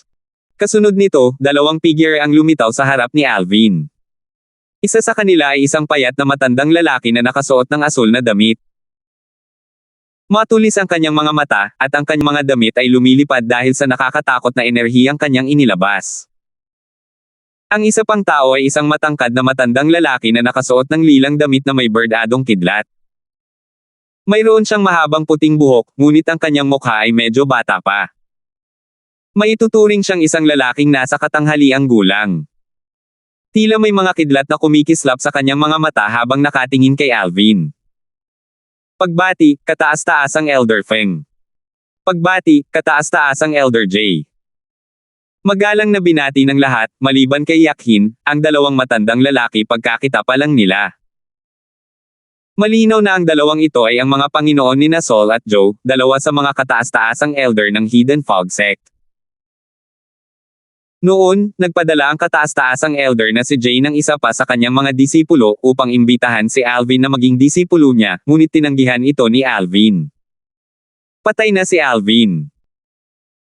Tumingin si Feng Yin, ang pangalawang elder ng Hidden Fog Sect, kay Alvin na may malisyosong ngiti sa kanyang mukha habang ang kanyang mga mata ay kumikinang sa pananabik. 3,737. Ang 4 na kataas-taasang elder ng Hidden Fog Sect, sina kataas-taasang Elder Feng, kataas-taasang Elder J, kataas-taasang Elder Yun, at Elder Wu, ang 4 na pinakamalakas na powerhouse sa Hidden Fog Sect. Sa ilalim ng normal na mga pangyayari, bihira silang magpakita. Kaya naman, para sa ilan sa mga inner elder, core disciples, at inner disciples, ito ang unang pagkakataon na nakita nilang 2 kataas-taasang elder. Sila, dapat nilang palayain si Alvin dahil sa kanyang pambihirang pinagmulan, tama ba? Naisip ni Fraser sa sarili habang nanginginig sa loob. Ang 2 matandang lalaki ay kataas-taasan tulad ng ipinahihiwatig ng kanilang mga titulo sa Hidden Fog Sect. Kung gusto nilang pumatay ng isang tao sa sekta, walang makakapigil sa kanila. Marahil, kung gusto nilang pumatay ng isang taong tulad ni Alvin na may pambihirang pagkakakilanlan, ang kailangan lang nilang gawin ay maging mas maingat. Ikaw ba si Alvin? Tanong ng payat at berdeng matandang lalaki. Siya ang kataas-taasang Elder Feng. Nag-aalab ang kanyang mga mata, ngunit kalmado ang kanyang boses habang nagtatanong, bakit mo pinatay ang aking disipulo, si Sol? Habang nagsasalita ang kataas-taasang Elder Feng, isang nakakatakot na aura ang lumabas sa kanyang katawan. Naramdaman ni Alvin ang matinding pressure, ngunit nagawa niyang manatili sa kanyang posisyon. Walang takot niyang sinabi, wala akong naging interaksyon kay Sol dati. Gayunpaman, huminto siya para sa akin ng walang dahilan noon at ninakaw sa akin ang dalawa kong auspicious pills. Nang ibinalita ko ang bagay na ito ngayon, nagalit siya at gusto niya akong patayin. Kumilos ako bilang pagtatanggol sa sarili. Hindi ko inaasahan na magiging ganoon siya kawalang silbi na hindi niya kayang tiisin kahit isang suntok mula sa akin. Malaki ang ipinagbago ng ekspresyon ni Fraser nang marinig ang sagot ni Alvin. Hindi niya inaasahan na maglalakas loob si Alvin na magsalita ng ganito kalakas kay Supreme Elder Feng.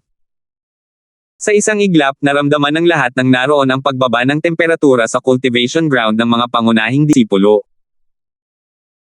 Ang damit ni Supreme Elder Feng ay lumipad sa hangin habang malamig niyang sinabi, ano ang ebidensya mo na ninakaw sa iyo ng aking disipulo ang iyong auspicious pills? Hindi pa ba sapat kung susumpin ko ang sumpa ng dugo ng puso ng demonyo? Tugon ni Alvin habang ang kanyang mga labi ay kumukunot sa isang mapang uyam ng ngiti. Sumpa ng dugo ng puso ng demonyo. Nang marinig ang sagot ni Alvin, palihim na tumingin ang lahat kay Supreme Elder Feng. Dahil handa si Alvin na sumumpa sa sumpa ng dugo ng puso ng demonyo, walang duda na nagsasabi siya ng totoo maliban na lang kung gusto na niyang mamatay. Patuloy na bumaba ang temperatura kasabay ng pagbilis ng hangin. Mas lalong nagliyab ang mga mata ng kataas-taasang Elder Feng habang ang kanyang berdeng roba ay maingay na kumakaway sa hangin. Sa oras na ito, nagtanong ang kataas-taasang Elder na si Jay, kung gayon, bakit mo pinatay ang aking disipulo, si Joe? Nabalitaan kong hindi kanya inatake, at ikaw ang nagkusang pumatay sa kanya. Ang nakakabinging tunog ay umalangaw-ngaw, dahilan para manginig si Alvin ng hindi sinasadya. Gayunpaman, nagawa pa rin niyang manatili sa kanyang kinatatayuan. Kung isa lamang siyang ordinaryong hari ng mga Diyos, hindi niya sana ito kayang panindigan ng ganito katagal. Tutal, mayroon siyang banal na puno ng buhay na tumulong sa kanya na patatagin ang kanyang katawan, na nagpapatibay sa kanya kaysa sa karamihan ng mga tao. Mayroon din siyang banal na puno ng pine willow at nagawa niyang makabisado ang kababalaghan ng Diyos na larawan. Paano maihahambing sa kanya ang mga ordinaryong hari ng mga Diyos? Joe! Inilipat ni Alvin ang kanyang tingin kay Supreme Elder Jay at bahagyang ngumiti, siguro hindi mo alam ang nangyari. Ilang buwan na ang nakalilipas, natagpuan ako ni Joe at pinagbantaan akong luluhod at magkokautaw ng 10 milya papunta sa iyong cultivation ground para magmakaawa sa iyo na tanggapin ako bilang isang disipulo. Nagpanggap akong pumayag bago ako umalis sa sekta. Nang marinig niya na nasa King Descending City ako, pumunta siya doon para hanapin ako para mapatay niya ako.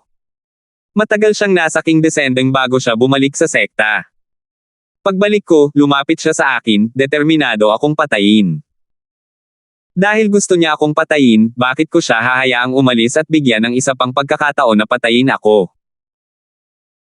Pagkatapos, bago pa man makasagot si kataas-taasang Elder Jay, nagpatuloy si Alvin sa pagsasabing, sigurado akong alam mo kung nagsasabi ako ng totoo, kataas-taasang Elder Jay. Gayunpaman, kung hindi ka maniwala sa akin, handa rin akong sumumpa sa sumpa ng dugo ng puso ng demonyo. Nang makita kong gaano katahimik si Alvin, medyo naguluhan sina Supreme Elder Feng at Supreme Elder Jay. Kahit na mayroon siyang matibay na pinagmulan, hindi nila maintindihan kung paano siya nananatiling kalmado sa ilalim ng ganitong mga pangyayari. Gayunpaman, kung si Alvin ay isang ordinaryong disipulo ng Hidden Fog Sect, matagal na nila siyang papatayin nang hindi man lang binibigyan ng pagkakataong magsalita anuman ang kanyang talento. Nag-aalangan lamang silang kumilos ngayon dahil sa puwersang nasa likuran niya. Matapos kumonsulte sina kataas-taasang Elder Feng at kataas-taasang Elder Jay kay Yakhin sa pamamagitan ng voice transmission, itinuwid ni Yakhin ang kanyang likod at sinabing, Alvin, pinatay mo si Sol dahil sa pagtatanggol sa sarili kaya hindi natin iyon mapapansin. Gayunpaman, kahit sinabi ni Joe na gusto kanyang patayin, ang totoo ay hindi siya kumilos. Maaaring nagbibiro lang siya. Ikaw ang nagkusa na patayin siya dahil sa kanyang mga salita. Ito ay isang paglabag sa mga patakaran ng Hidden Fog Sect. Matapos makipag-usap sa dalawang kataas-taasang elder, napagpasyahan naming ikulong ka sa maliit na mundo ng kataas-taasang elder Feng. Sa tingin mo ba ay patas ito? Pinag-isipan ni Yakhin at ng dalawang kataas-taasang nakatatanda ang buong sitwasyon at nagpasyang huwag munang patayin si Alvin. Kung tunay na nagmula si Alvin sa isang makapangyarihang puwersa, tiyak na magpapadala si Alvin ng mensahe sa kanyang nakatatanda upang iligtas siya. Sa oras na iyon, palalayain nila siya. Gayunpaman, kung walang darating upang iligtas si Alvin, maghihintay sila ng ilang sandali bago siya patayin upang ipaghiganti sina Saul at Joe. Ito. Natigilan ng mga pangunahing disipulo at ang mga elder. Hindi nila inaasahan ang ganitong resulta. Inakala nilang agad na papatayin si Alvin. Hindi nila inaasahan na makukulong lang siya dahil sa pagpatay kina Saul at Joe. Paano ito nangyari? Si Feng Yin, ang pangalawang elder ng Hidden Fog Sect, ay nagpakita ng hindi makapaniwalang ekspresyon sa kanyang mukha. Muntik na siyang magprotesta hanggang sa mapagtanto niyang hindi siya kwalipikadong magsalita sa sitwasyong ito. Natigilan din si Alvin sa desisyong ito. Akala niya ay papatayin siya agad ng dalawang kataas-taasang elder. Sa sandaling kumilos sila, ang dalawang kataas-taasang elder ng angkan ng Langston, sina Halvar at Malvar, ay kikilos at ilalayo siya mula sa Hidden Fog Sect. Pinag-aralan ni Alvin ang ekspresyon ng kataas-taasang Elder Feng at kataas-taasang Elder Jay, sinusubukang alamin ang kanilang mga iniisip. Pagkatapos, napansin niya ang mahinang balak pumatay sa kanilang mga mata. Mas lalo siyang naguluhan. Kung gusto nila siyang patayin, bakit hindi na lang nila ginawa? Ano ang pumipigil sa kanila? Naramdaman kaya nila sina Halvar at Malvar? Gayunpaman, paano naging ganoon kagaling magtago sina Halvar at Malvar? Wala pa ring gana si Alvin nang matanggap niya ang voice transmission ni Fraser. Alvin. Isa itong pagsubok. Sinusubukan ng pinuno ng sekta at ng dalawang kataas-taasang elder na tingnan kung hihingi ka ng tulong sa iyong mga elder. Kung ang puwersa sa likod mo ay sapat na malakas para mapasuko sila, natural na hahayaan ka nila. Kung hindi, tiyak na papatayin ka nila. Pinakamabuti kung kontakin mo ang iyong mga elder ngayon. Mga nakatatanda. Sinong mga nakatatanda? Elder Fraser, anong ibig mong sabihin? Tanong ni Alvin, na naguguluhan. Nang marinig ang sagot ni Alvin, bahagyang naiinis na sinabi ni Fraser, Alvin. Tiyan, hindi mo na kailangang magpanggap pa. Nabalitaan ko mula sa isang tao mula sa angkan ng Song na mayroon kang kakaibang pinagmulan. Noong subasta ng angkan ng Blackwell, kasama mo ang iyong kapatid na babae ang personal na bantay ay isang pambihirang Panginoon ng mga Diyos. Ayon sa pangalawang pinuno ng sekta na naruroon noong panahong iyon, ang lakas ng personal na gwardya ay hindi mas mababa kaysa sa apat na kataas-taasang nakatatanda. Nang marinig ko na, papatayin ka sana ni Saul at Joe, nakipag-ugnayan ako kay Vice Sect. Pinuno Merong para makuha niya ang pinuno ng sekta at ang dalawang kataas-taasang elder na pigilan sina Saul at Joe sa pagpatay sa iyo.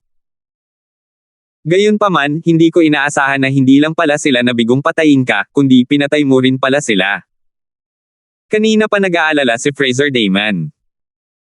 Nang malaman niyang madaling napatay ni Alvin sina Saul at Joe, halos hindi siya makapagsalita. Nakikita ko. Natanto ni Alvin ang nangyari matapos niyang makinig sa paliwanag ni Fraser. Sa wakas ay naunawaan niya kung bakit hindi siya agad pinatay ni Yakhin, kataas-taasang Elder Feng, at kataas-taasang Elder Jay. Lumalabas na ito ay dahil sa batang babae, si Chloe, na nakilala niya sa Skywind City. Katulad ng angkan ng Song, ang tatlo mula sa Hidden Fog Sect ay natatakot din sa puwersang pinanggalingan ni Chloe. Kung alam lang nila na nagkataon lang na nakilala ko si Chloe, pinatay na sana nila ako nang walang pag-aalinlangan, naisip ni Alvin sa sarili. Nang makita ni Yakhin na hindi siya pinapansin ni Alvin ng matagal na panahon, namula ang kanyang ekspresyon nang magtanong muli sa malalim na boses, Alvin, tinatanggap mo ba ang parusa sa paglabag sa mga patakaran ng sekta? Inilipat ni Alvin ang kanyang mga mata kay Yakin at walang tonong sinabi, pinuno ng sekta, mula ngayon, hindi na ako isang disipulo ng Hidden Fog Sect. Kaya, ayaw kong tanggapin ang parusa. Isang biro. Paano niya hahayaang makulong siya sa katawan ng kataas-taasang Elder Feng? Sa totoo lang, hindi siya nagmula sa isang malakas na puwersa kaya walang sino man ang magliligtas sa kanya. Kung papasok siya sa maliit na mundo ng kataas-taasang Elder Feng, mahihirapan sina Halvar at Malvar na iligtas siya. 3,738. Tinatanggihan ko. Natahimik muli ang lahat. Inisip ng mga pangunahing disipulo at mga panloob na elder na nanunood na si Alvin ay masyadong madaling malinlang. Kasabay nito, nagtataka rin sila kung bakit hindi agad pinatay ni Yakin o ng dalawang kataas-taasang elder si Alvin. Hindi nila maintindihan ang nangyayari. Alvin. Bahagyang nagbago ang ekspresyon ng mukha ni Fraser. Hindi niya inaasahan na tatanggihan ni Alvin si Yakin ng ganito kaprangkang at sinabi pang hindi na siya isang disipulo ng Hidden Fog Sect. Maliwanag, nagpa siya si Alvin na putulin ang lahat ng ugnayan sa Hidden Fog Sect. Sa kabilang banda, si Feng Yin, ang pangalawang elder ng Hidden Fog Sect, ay nanood ng may pananabik. Sigurado siyang papatayin na ni Yakin si Alvin ngayon. Taliwas sa inaasahan, mahinahong sinabi ni Yakin, Alvin, karapatan mong umalis sa Hidden Fog Sect. Gayunpaman, kahit na hindi ka disipulo ng sekta, imposibleng palayain ka ng sekta pagkatapos mong patayin ang mga disipulo ng aming sekta. Magaan na parusa ang pagkakakulong kung isasaalang-alang ang iyong mga krimen. Kapag nakakulong ka sa maliit na mundo ng kataas-taasang Elder Feng, maaari ka pa ring makipag-ugnayan sa labas ng mundo. Maaari kang magpadala ng mensahe sa iyong mga nakatatanda upang lutisin ang bagay na ito para sa iyo. Natural lang na palayain ka namin kapag nasiyahan na kami. Inisip ni Yakin na hindi naiintindihan ni Alvin ang kanyang mabuting intensyon kaya ipinaliwanag niya ang lahat kay Alvin. Ayaw niyang masaktan ang puwersa sa likod ni Alvin, at gusto niyang mapanatili ang reputasyon ng Hidden Fog Sect. Gayunpaman, imposibleng palayain niya si Alvin. Kahit napayag siya, tiyak na hindi papayag sina kataas-taasang Elder Feng at kataas-taasang Elder J. Nakipagkasundo rin ang kataas-taasang Elder Feng at kataas-taasang Elder J dahil nag-iingat sila sa puwersang nasa likod ni Alvin. Kung ang puwersang kinabibilangan ni Alvin ay tunay na malakas, palalayain nila siya. Kung ang puwersang iyon ay kapantay nila, hihingi sila ng kabayaran. Kung hindi, papatayin nila si Alvin upang ipaghiganti ang kanilang mga disipulo. Nang marinig ang mga sinabi ni Yakin, natanto ng mga nanood. Sa tingin ko, si Alvin ay may makapangyarihang pinagmulan. Alam ko na. Sa ilalim ng normal na mga pangyayari, kahit pahanda ang pinuno ng sekta na palayain si Alvin, hindi ito papayag ni na kataas-taasang Elder Feng at kataas-taasang Elder J. Gayunpaman, kanina, nakipagkompromiso ang dalawang kataas-taasang Elder. Lumalabas na nag-iingat sila sa puwersa sa likod ni Alvin. Hindi ba't si Alvin ay mula sa isang Devata realm? Anong uri ng pinagmulan ang mayroon siya sa Profound Energy Land? Huwag mong kalimutan na hindi nagkukulang ang mga puwersang itinatag ng mga mula sa Devata realm sa Realms of Gods. Sa mga puwersang ito, mayroon ding mga puwersang may ranggong emperador at kataas-taasang kapangyarihan. Kung isasaalang-alang kung gaano kaingat ang pinuno ng sekta at ang mga kataas-taasang elder, ang puwersa sa likod niya ay tiyak na napakalakas. Sa kabilang banda, paulit-ulit na nagbago ang ekspresyon ni Feng Yin. Nanlamig ang kanyang puso ngayong nalaman niyang may makapangyarihang pinagmulan si Alvin na maaaring magpabahala sa pinuno ng sekta at sa dalawang kataas-taasang nakatatanda. Hindi niya inaasahan na gagawing kaaway ng kanyang disipulo, si Tefeng, ang taong iyon. Hindi niya maiwasang magpanik sa sandaling ito. Kung aalis si Alvin sa Hidden Fog Sect ngayon, halos imposible para sa kanya na harapin si Alvin. Naisip niyang umalis sa Hidden Fog Sect at sa Eastern Ridge Mansion, magbalat kayo, at palitan ang kanyang pangalan. Pagkaraan ng ilang sandali, sa wakas ay nakapagdesisyon na siya. Wala na siyang pakialam sa kanyang pagkapuot kay Alvin sa sandaling ito, gusto na lang niyang magtago ngayon dahil baka may balak si Alvin na makipag-ayos sa kanya. Natural na walang kaalam-alam si Alvin sa mga iniisip ni Feng Yin. Sa katunayan, matagal na niyang nakalimutan sina Tefeng at Feng Yin. Tiningnan niya si Yakhin at mahinahong sinabi, hindi. Pinuno ng sekta Yakhin, alam mo ang nangyari.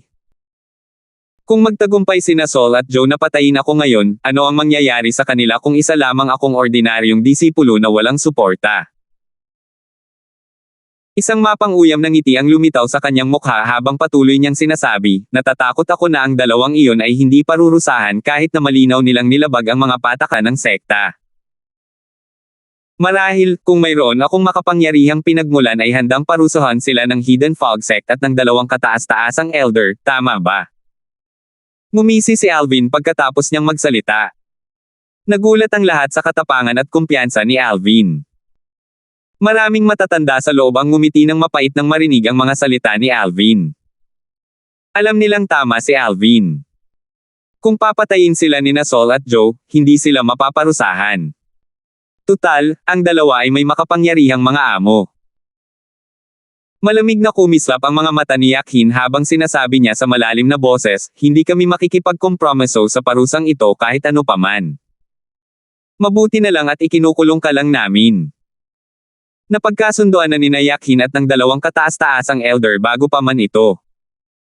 Imposibleng umalis sila sa Hidden Fog Sect ngayon. Kailangan nila siyang ikulong kahit ano pa ang mangyari. Bukod pa rito, wala silang konkretong ebidensya na si Alvin ay tunay na may makapangyarihang pinagmulan. Kung sakaling lumabas na walang pinagmulan si Alvin, hindi ba sila magduruso kung hahayaan nila siyang umalis ngayon? Sa oras na ito, naiinip na sinabi ni Supreme Elder J, Sect Leader, bakit mo siya sinasayangan ng oras? Hayaan mong hulihin siya ni Supreme Elder Feng at ikulong sa Little World pagkatapos niyang isara ang kanyang cultivation base. Hihintayin natin ang pagdating ng kanyang mga elder at ayusin ang bagay na ito pagkatapos niyan. Sa sandaling bumagsak ang boses ni kataas-taasang Elder J, ang damit ni kataas-taasang Elder Feng ay nagsimulang lumipad sa hangin. Kasunod nito, isang malakas na hangin ang humampas kay Alvin. Gayunpaman, nakatitig lamang si Alvin kay Supreme Elder Feng nang hindi gumagalaw. Akala ng lahat ay takot si Alvin at hindi makariyak. Ito na ang pinakamagandang resulta. Dahil dito, hindi na kailangang mag-alala si Maxine tungkol sa kanya, naisip ni Fraser sa sarili habang nakahinga ng maluwag. Sa kanyang palagay, palalayain si Alvin kapag dumating na ang mga elder ni Alvin sa sekta. Sa panahong ito, sigurado siyang hindi maglalakas loob na saktan si Alvin ni Yakhin at ang dalawang kataas-taasang elder. Bang! Sa pilitang pinigilan ang pag-atake ng kataas-taasang Elder Feng sa harap ni Alvin. Sino iyon? Bulalas ng kataas-taasang Elder J. Kasabay nito, lubhang nagbago ang ekspresyon ng mukha ni Supreme Elder Feng. Maingat na inilibot ni Yakhin ang tingin sa paligid. Sa oras na ito, isang malakas na tawanan ang umalingaw-ngaw sa hangin. Pagkatapos, isang mabilog na figure ang lumitaw sa harap ni Alvin. Kailan bumagsak ng ganito kababa ang Hidden Fog Sect? Hindi ko akalain na may ilang elder na nang-aapi sa isang junior. Malvar. Bahagyang nagbago ang ekspresyon ng kataas-taasang Elder Feng at kataas-taasang Elder J nang makita nila si Malvar. Pagkatapos, tumingin sila sa paligid. Batay sa kanilang nalalaman tungkol kay Malvar, imposibleng pumunta siya sa Hidden Fog Sect ng mag-isa. Sinundan ng lahat ng mula sa Hidden Fog Sect, kasama na si Yakhin, ang direksyon ng tingin ng dalawang kataas-taasang elder. Maya-maya, nakita nila ang isa pang figure na lumilitaw sa kalangitan. Hindi tulad ng matandang lalaki na mabilog, ang figure ay pagmamayari ng isang payat na matandang lalaki. Malinaw na pinigilan niya ang kanyang aura. Kung hindi nila siya nakita ngayon, hindi nila siya mararamdaman. Swoosh! Halvar! Lalong nag-alala ang ekspresyon ng kataas-taasang Elder Feng at kataas-taasang Elder J. Bakit ka nandito? Ang lakas ng loob mong pumasok ng walang pahintulot sa sekta namin. Sinusubukan mo bang magsimula ng digmaan sa pagitan ng Hidden Fog Sect at ng Langston Clan? Sa sandaling ito, ang mga pangunahing disipulo at ang mga panloob na disipulo ay same time na nagbulungan sa isa't isa. Kanina, tinawag ni kataas-taasang Elder J ang mataba at matandang si Malvar. Siya siguro ang pangalawang kataas-taasang elder ng angkan ng Langston, si Malvar. Sina Halvar at Malvar. Isa sila sa pinakamalakas na tao sa angkan ng Langston. Nabalitaan kong kambal sila. Nabalitaan kung magsasama-sama sila, kahit ang apat na kataas-taasang nakatatanda ng Hidden Fog Sect ay mahihirapan silang talunin. Bakit sila nandito? Isa pa, lumitaw sila sa isang kritikal na sandali. Huwag mong sabihing nandito sila dahil kay Alvin. Huwag mong sabihing galing sa angkan ng Langston si Alvin. Imposible. Ano ang saysay ng pagsali niya sa Hidden Fog Sect kung galing siya sa angkan ng Langston? Nagsasayang lang siya ng oras. Mas mahalaga ang mga pangalan ni Halvar at Malvar kumpara sa apat na kataas-taasang elder ng Hidden Fog Sect, ang kataas-taasang Elder Feng. Kataas-taasang Elder J. Kataas-taasang Elder Yun. At kataas-taasang Elder Wu. Ngumisi si Malvar habang nakatingin kina kataas-taasang Elder Feng at kataas-taasang Elder J. Pagkatapos, may paghamak niyang sinabi, kung wala tayo rito ngayon, ang miyembro ng ating angkan na Langston ay nabilanggo na sana ng Hidden Fog Sect ngayon. 3,739. Napadako ang tingin ng lahat sa lilang figure na nakatayo sa likuran ni Halvar at Malvar nang marinig nila ang mga salitang miyembro ng aming angkan ng Langston. Kaya si Alvin ay miyembro ng angkan ng Langston. Paano nangyari ito? Ano ang saysay ng pagsali niya sa ating Hidden Fog Sect? Tama. Kahit na gusto ng angkan ng Langston na magpadala ng especially iya sa ating sekta, hindi sila magpapadala ng isang taong kapansin-pansin tulad ni Alvin. Magiging kontraproduktibo iyon. Alam ng lahat mula sa Hidden Fog Sect na si Alvin ay may mataas na likas na talento at kasanayan sa pag-unawa. Sa katunayan, ang kanyang talento ay higit na nalampasan si Wyatt. Samantala, si Feng Yin na kanina pa natataranta ay nabuhayan ng loob nang marinig ang mga salita ni Malvar. Kung si Alvin ay miyembro lamang ng angkan ng Langston, hindi na niya kailangang magtago. Tutal, ang angkan ng Langston ay isa lamang puwersang may ranggong Panginoon tulad ng Hidden Fog Sect. Halos hindi mapigilan ni kataas-taasang Elder Feng at kataas-taasang Elder J ang kanilang mga ekspresyon. Maya-maya, seryosong nagtanong ang kataas-taasang Elder na si J, sabi mo ba ay mula ang kaninyong Langston si Alvin? Tama, walang pakialam na sabi ni Malvar, ilalayo na natin siya ngayon. Sa palagay ko ay wala kang anumang pagtutol, hindi ba? Sa sandaling lumabas ang boses ni Malvar, ginamit ni kataas-taasang Elder Feng at kataas-taasang Elder J ang kanilang banal na enerhiya na pinalakas ng batas ng hangin at kulog. Malinaw na handa na silang sumalakay. Nanatiling pareho ang ekspresyon ni Malvar, ngunit naging malamig ang kanyang boses habang sinasabi niya, pareho kayong matatalino. Dapat ninyong malaman na kahit nandito pa sina kataas-taasang Elder Yun at kataas-taasang Elder Wu, hindi ninyo pa rin kami mapipigilan na magkapatid. Kung dalawa lang kayo, wala kayong pagkakataon. Maniwala kayo o hindi, kahit nandito pa ang dalawa pang kataas-taasang Elder, maaari pa rin nating patayin ang mga miyembro ng Hidden Fog Sect habang pinuprotektahan natin si Alvin. Habang papalapit na sa pagtatapos ng kanyang mga salita si Malvar, tiningnan niya ng may kahulugan ang mga pangunahing disipulo at mga panloob na elder ng Hidden Fog Sect. Dahil dito, ang mga pangunahing disipulo at mga inner elder ay dali-daling umatras sa malayo ng walang anumang senyales. Medyo hindi maganda ang ekspresyon ng kataas-taasang Elder Feng at kataas-taasang Elder J sa sandaling ito. Nagtanong si Yakhin ng may maasim na ekspresyon sa mukha, talaga bang balak magsimula ng digmaan ang angkan ng Langston laban sa Hidden Fog Sect? Alam na alam ni Yakhin na hindi nagyayabang si Malvar. Kung makikipagsanib puwersa si Malvar kay Halvar, madaling madadala ng dalawa si Alvin palayo. Bukod pa riyan, hindi magiging problema para sa kanila na patayin ang mga pangunahing disipulo at mga panloob na elder habang naroon sila. Kahit na naroon ang kataas-taasang Elder Yun at kataas-taasang Elder Wu, hindi pa rin nila sila mapipilit na manatili. Magsisimula ng digmaan. Ngumiti si Malvar. Bahala na. Kung may digmaan, makikipagsanib puwersa ang ating angkan ng Langston sa 10,000 Devil Sect upang harapin ang Hidden Fog Sect. Malaki ang ipinagbago ng ekspresyon ni Yakhin nang marinig ang mga sinabi ni Malvar. Hindi na siya nang ahas na magsalita ng pabaya. Terena, bata, sabi ni Malvar.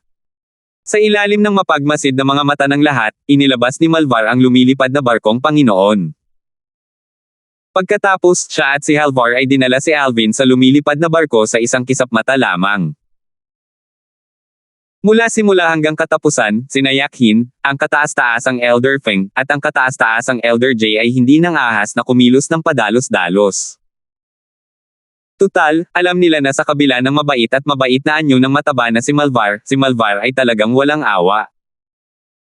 Kung kikilos sila, tiyak na hindi mag-aatubiling patayin ni Malvar ang pinakamaraming miyembro ng Hidden Fog Sect hanggat maaari.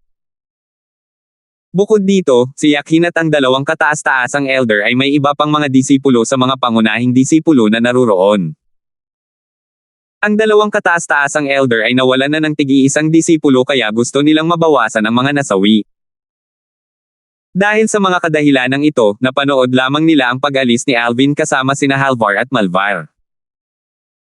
Pagkatapos ng maikling sandali, tinanong ng kataas-taasang elder na si Jay si Yakhin sa malalim na boses, pinuno ng sekta, mapipigilan ba sila ng sect guarding formation?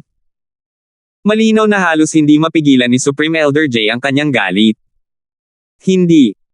Umiling si Yakhin at walang magawang sinabi, ang ating Hidden Fog Sect ay hindi magaling sa mga formasayon. Mahahanap natin sila gamit ang formasayon, ngunit hindi nila sila mapipigilan.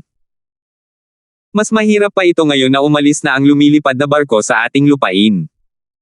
Sus Mariosep. Masyadong mayabang ang mataba na yan.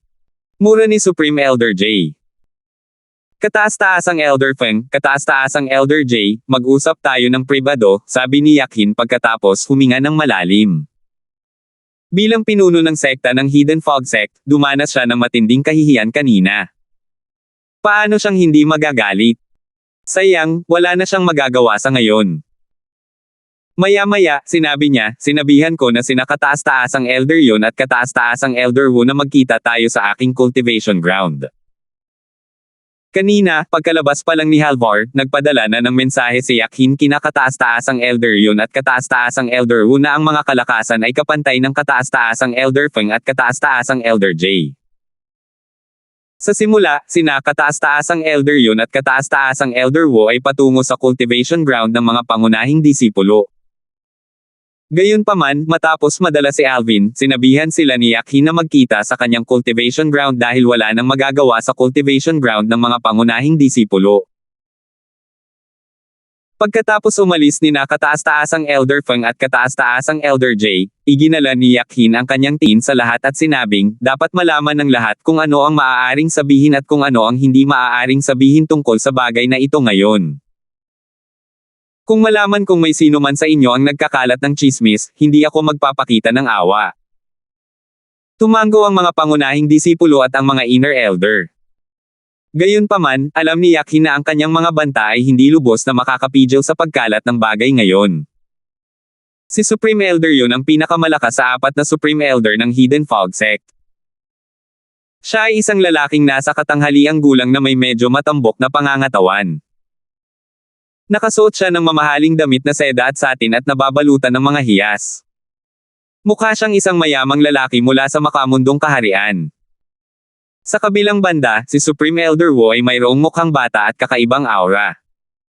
Sa kabila ng kanyang kabataan, maputi pa rin ang kanyang mahabang buhok at kilay. Nang makita ang dalawa, mahinang sinabi ni Supreme Elder Jay, pareho kayong huli nang dumating. Umalis na sila. Kahit na dumating tayo sa tamang oras, sa tingin mo ba mapipigilan natin ang dalawang iyon sa angkan ng Langston? Umiling ang kataas-taasang Elder Yun. Bakit biglang pumunta ang dalawang iyon sa ating sekta at isinama si Alvin? Nalaman na ni na kataas-taasang Elder Yun at kataas-taasang Elder Wu ang tungkol sa bagay na ito kay Yakhin kanina noong papunta sila rito. Talaga bang taga Langston ang angkan ni Alvin? Naguluhan si Supreme Elder Yun. Matagal na niyang naririnig ang tungkol kay Alvin. Sandali pa nga niyang pinag-isipan ang ideya na tanggapin si Alvin bilang isang disipulo matapos maging pangunahing disipulo si Alvin. Nang marinig niya na mariing tinanggihan ni Alvin si Supreme Elder Jay, tuluyan niyang binaliwala ang ideyang iyon. Nang malaman niya na pinatay ni Alvin sina Saul at Joe ngayon, nagulat siya. Hindi niya inaasahan na magkakaroon na si Alvin ng ganitong lakas gayong kamakailan lamang naging isang simpleng hari ng mga Diyos si Alvin. Kahit si Wyatt, ang sikat na prodigy mula sa Hidden Fog Sect, ay walang ganitong lakas noong si Wyatt ay naging isang simpleng hari ng mga Diyos. Hindi maintindihan ng lahat kung bakit sasali si Alvin sa Hidden Fog Sect kung siya ay mula sa angkan ng Langston.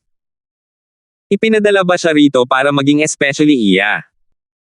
Gayunpaman, magpapadala ba ang angkan ng Langston ng isang henyo para maging especially iya sa Hidden Fog Sect? Bukod dito, hindi kumilos na parang especially iya si Alvin. Kung isa siyang especially iya, magiging kapaki-pakinabang sa kanya ang maging disipulo ng kataas-taasang elder na si Jay. Hindi, sa palagay ko ay hindi, umiling si Supreme Elder Wu at sinabing, binanggit ng pinuno ng sekta na mayroon siyang malapit na relasyon sa isang batang babae na ang personal na bantay ay malamang na mas malakas kaysa sa amin. Sa angkan ng Langston, bukod sa misteryosong kapatid na babae ng pinuno ng angkan, walang ibang babaeng cultivator na mas malakas kaysa sa akin. Bukod dito, ang angkan ng Langston ay walang miyembro na kaedad ng batang babae na iyon. Nang marinig ang mga salita ni kataas-taasang Elder Wu, tumango si kataas-taasang Elder Yun bilang pagsang-ayon. Tiyak na hindi galing sa angkan ng Langston ang babaeng iyon. Tungkol naman kay Alvin, hindi ko pa makumpirma ang kanyang pinagmulan sa ngayon. Ang alam ko lang ay kumilos sila ng batang babaeng iyon na parang magkapatid, sabi ni Yakhin sa malalim na boses, kakausapin ko si Sergio tungkol sa bagay na ito. Gayunpaman, ngayong napunta na si Alvin sa angkan ng Langston, mas mahihirapan pa tayong imbestigahan siya.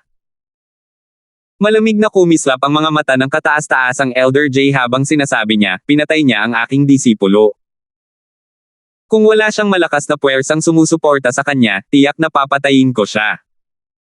Kahit ang angkan ng Langston ay hindi siya mailigtas. Nang marinig ang mga salitang ito, nanlamig ang mga mata ng kataas-taasang Elder Feng at sinabing, hahanap ako ng pagkakataon para hulihin at ikulong si Alvin.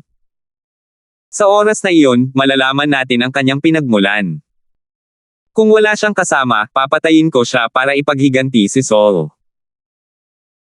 Sina kataas-taasang Elder Feng at kataas-taasang Elder Jay ay natural na hindi kasing kalmado ni na kataas-taasang Elder Yun at kataas-taasang Elder Wu. Tutal, nawala naman ng tig-iisang disipulo ang dalawa ngayon. Matandang Jay, malamig na sabi ng kataas-taasang Elder Feng, dahil balak nating ipaghiganti ang ating mga disipulo, bakit hindi tayo magpalitan sa pagbisita sa lungsod ng Langston? Nagliwanag ang mga mata ng kataas-taasang Elder na si Jay. Ibig mong sabihin ay dapat tayong maghintay ng pagkakataong mahuli si Alvin sa lungsod ng Langston. Tumango ang kataas-taasang Elder Feng. Nagniningning ang kanyang mga mata sa hanggaring pumatay habang sinasabi niya, hindi ako naniniwala na magtatago siya sa lupain ng angkan ng Langston magpakailanman. Bukod dito, ang mga Panginoon ng mga Diyos mula sa angkan ay hindi mananatili sa kanyang tabi magpakailanman upang protektahan siya. 3,740. Nang marinig ang mga salita ni na kataas-taasang Elder Feng at kataas-taasang Elder Jay, umiling si kataas-taasang Elder Yun at nagtanong, ano ang saysay nito? Kahit na mahuli mo si Alvin, hindi mo siya mapipigilan sa pakikipag-ugnayan sa iba. Tiyak na ipapaalam niya ito sa mga taga-Langston Clan. Sa oras na iyon, pupunta ang Langston Clan sa Hidden Fog Sect upang hingin ang kanyang pagbabalik. Hindi natin kailangang sumuko sa kanilang mga hinihingi, mahinahong sabi ng kataas-taasang Elder Feng, pwede na lang natin silang baliwalain. Wala silang paraan para iligtas si Alvin kung tatanggi tayong palayain siya. Ano ang magagawa nila? Hulihin ang mga disipulo ng ating Hidden Fog Sect. Kung maglalakas loob silang gumawa ng ganito, wala akong pakialam na bisitahin ang kanilang clan estate. Tama. Tumango ang kataas-taasang Elder na si Jay. Bukod pa rito, maaari nating itanggi ang lahat. Kahit na kontaken sila ni Alvin, wala silang magagawa kung hindi natin ito aaminin. Sa katunayan, masasabi nating sadyang ginawa ni Alvin ang bagay na iyon para magdulot ng alitan sa pagitan ng ating sekta at ng angkan ng Langston. Nararamdaman ni na kataas-taasang Elder Yon, kataas-taasang Elder Wo, at tiyakin ng determinasyon ni na kataas-taasang Elder Feng at kataas-taasang Elder Jay na ipaghiganti ang kanilang mga disipulo. Malinaw na hindi sila maaaring pigilan. Bigla, si kataas-taasang Elder Wo, na matagal nang nanahimik, ay tumingin kina kataas-taasang Elder Feng at kataas-taasang Elder Jay at seryosong nagsabi, kailangan kong ipaalala sa inyo na kung hindi kayo lubos na may kumpiyansa, huwag na ninyong isipin ang pagpatay kay Alvin. Kung may lumabas na balita, hindi lang kayo, kundi ang buong Hidden Fog Sect ang magdurusa sa inyong mga kilos kung si Alvin ay tunay na mayroong malakas na taga-suporta. Kahit na sa tingin ninyo ay may tatago ninyo ang inyong mga kilos, mas makabubuting huwag kayong kumilos ng padalos-dalos. Sino mang hindi hanggal ay malalaman na kayong dalawa ang may pinakamalaking motibo. Maaari kayong makahanap ng pagkakataon na hulihin siya, ngunit hindi ninyo siya maaaring patayin.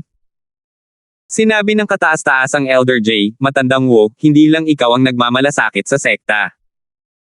Bakit sa tingin mo ay hindi namin siya agad pinatay ni matandang Feng nang patayin niya ang ating pinakamamahal na mga disipulo?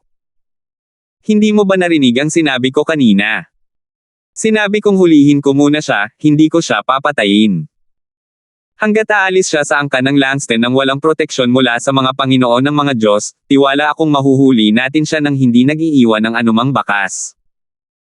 Nang makitang malapit ng mag-away muli ang mga kataas-taasang elder, tumayo si Chen Yun at dali-daling sinubukang pakalmayan ang sitwasyon.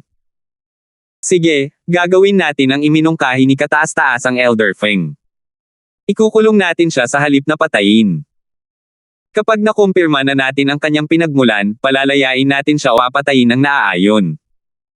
Tiyo ng nakababatang lolo, nasaan si Alvin? Tulad ng ibang mga inner disciples na pumunta para manood ng palabas, naghintay si Maxine sa labas ng cultivation ground ng mga core disciples. Nang makita ang nag-aalalang ekspresyon sa mukha ni Maxine, sinabi ni Fraser sa pamamagitan ng voice transmission, huwag kang mag-alala. Ayos lang siya. Nasaan siya? Tanong ni Maxine. Dinala siya ng angkan ng Langston, sagot ni Fraser. Angkan ng Langston. Natigilan si Maxine. Kailan siya nasangkot sa angkan ng Langston? Humingi ba ng tulong ang pinuno ng sekta sa angkan ng Langston para harapin si Alvin? Hindi nakapagsalita si Fraser. Maya-maya, sinabi niya, hindi ba't sinabi kung ayos lang siya? Bakit ka nag-iisip ng ganyan? Iniligtas ng angkan ng Langston si Alvin. Kung hindi, nakulong na sana siya sa maliit na mundo ng kataas-taasang Elder Feng. Noong panahong iyon, hintayin na lang niya ang pagdating ng kanyang mga nakatatanda at iligtas siya. Dahil kinuha siya ng angkan ng Langston, hindi na niya kailangang abalahin pa ang kanyang mga nakatatanda. Tunay na naniniwala si Fraser na si Alvin ay may makapangyarihang pinagmulan. Hindi lamang dahil sa narinig niya na nangyari sa subasta ng angkan ng Blackwell, kundi dahil din sa talento at kakayahan ni Alvin sa pag-unawa. Hindi nakakaiba para sa isang henyo tulad ni Alvin na magmula sa isang makapangyarihang puwersa. Bakit biglang lumitaw ang Langston clan? Tanong ni Maxine. Matapos isalaysay ni Fraser ang nangyari, nakasimangot si Maxine, lumalabas na sina kataas-taasang Elder Halvar at kataas-taasang Elder Malvar ang dumating para iligtas siya. Gayunpaman, bakit nila sinabing miyembro siya ng angkan? Kailan siya sumali sa angkan? Nanatiling tahimik si Fraser. May sarili siyang mga haka-haka tungkol dito, ngunit ayaw niyang sabihin kay Maxine. Gayunpaman, ang mga sumunod na sinabi ni Maxine ay nagpaisip sa kanya na pareho rin ang conclusion ng babae at lalaki sa kanya. May kinalaman ba ito kay Langston Talia? Matapos madala ni na Halvar at Malvar si Alvin, pinag-isipan ni Fraser ang koneksyon sa pagitan ni na Alvin at ng angkan ng Langston. Sigurado si Fraser na walang koneksyon si Alvin sa angkan ng Langston bago ito dahil si Alvin ay nagmula sa Hidden Fog Academy ng Skywind City. Kung hindi, maaari siyang direktang sumali sa angkan ng Langston. Dahil sa kanyang talento, tiyak na tatanggapin siya ng angkan ng Langston. Ang tanging insidente na nag-ugnay kay Alvin sa angkan ng Langston ay ang insidente sa King Descending City kung saan hayagang ipinakita niya ang kanyang interes kay Langston Talia, ang pinakamagandang babae sa angkan ng Langston. Siguro plinano na niya ang lahat bago siya bumalik para patayin sina Sol at Joe. Labis ang kanyang kumpiyansa dahil kasama niya ang dalawang kataas-taasang elder mula sa angkan ng Langston. Tiyak na sumali siya sa angkan ng Langston dahil kay Langston Talia kahit na hindi lang iyon ang dahilan. Tiyak na nagpasya rin siyang sumali sa angkan dahil determinado siyang patayin sina Saul at Joe.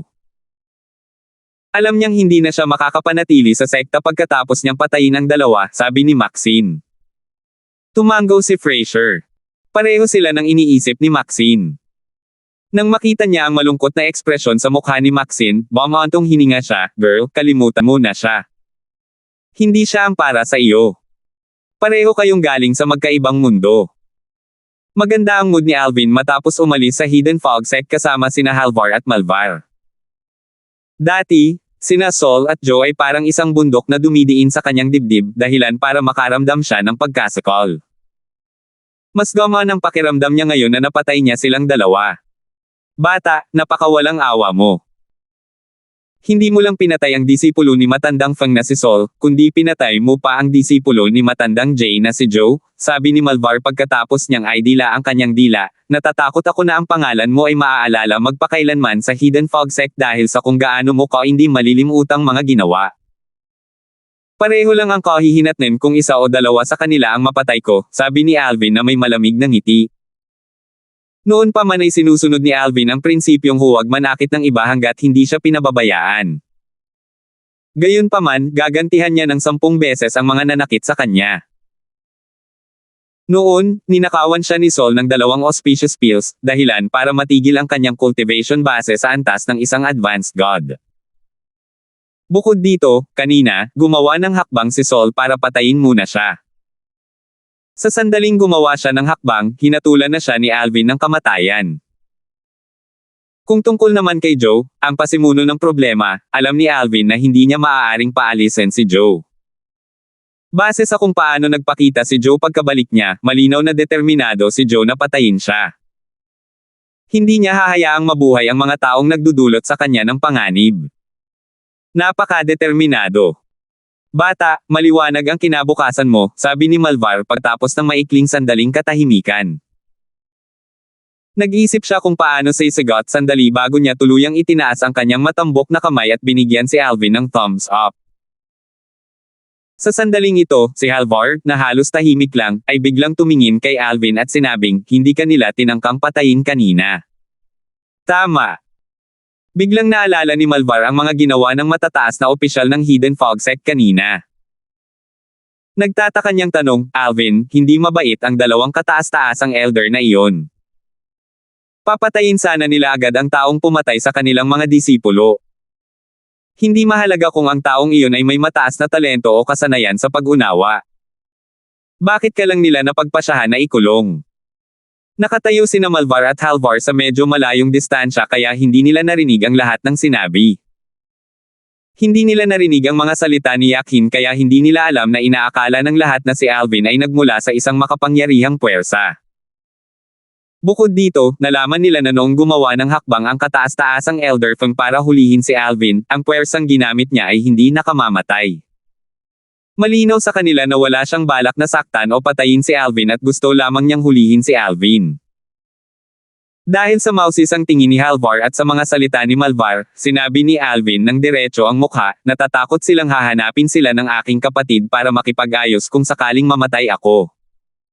Kasabay nito, lumitaw ang mukha ni Chloe sa isipan ni Alvin. Habang naaalala niya ang babaeng nakilala niya sa Skywind City, hindi niya maiwasang magtaka muli tungkol sa pagkakakilanlan nito.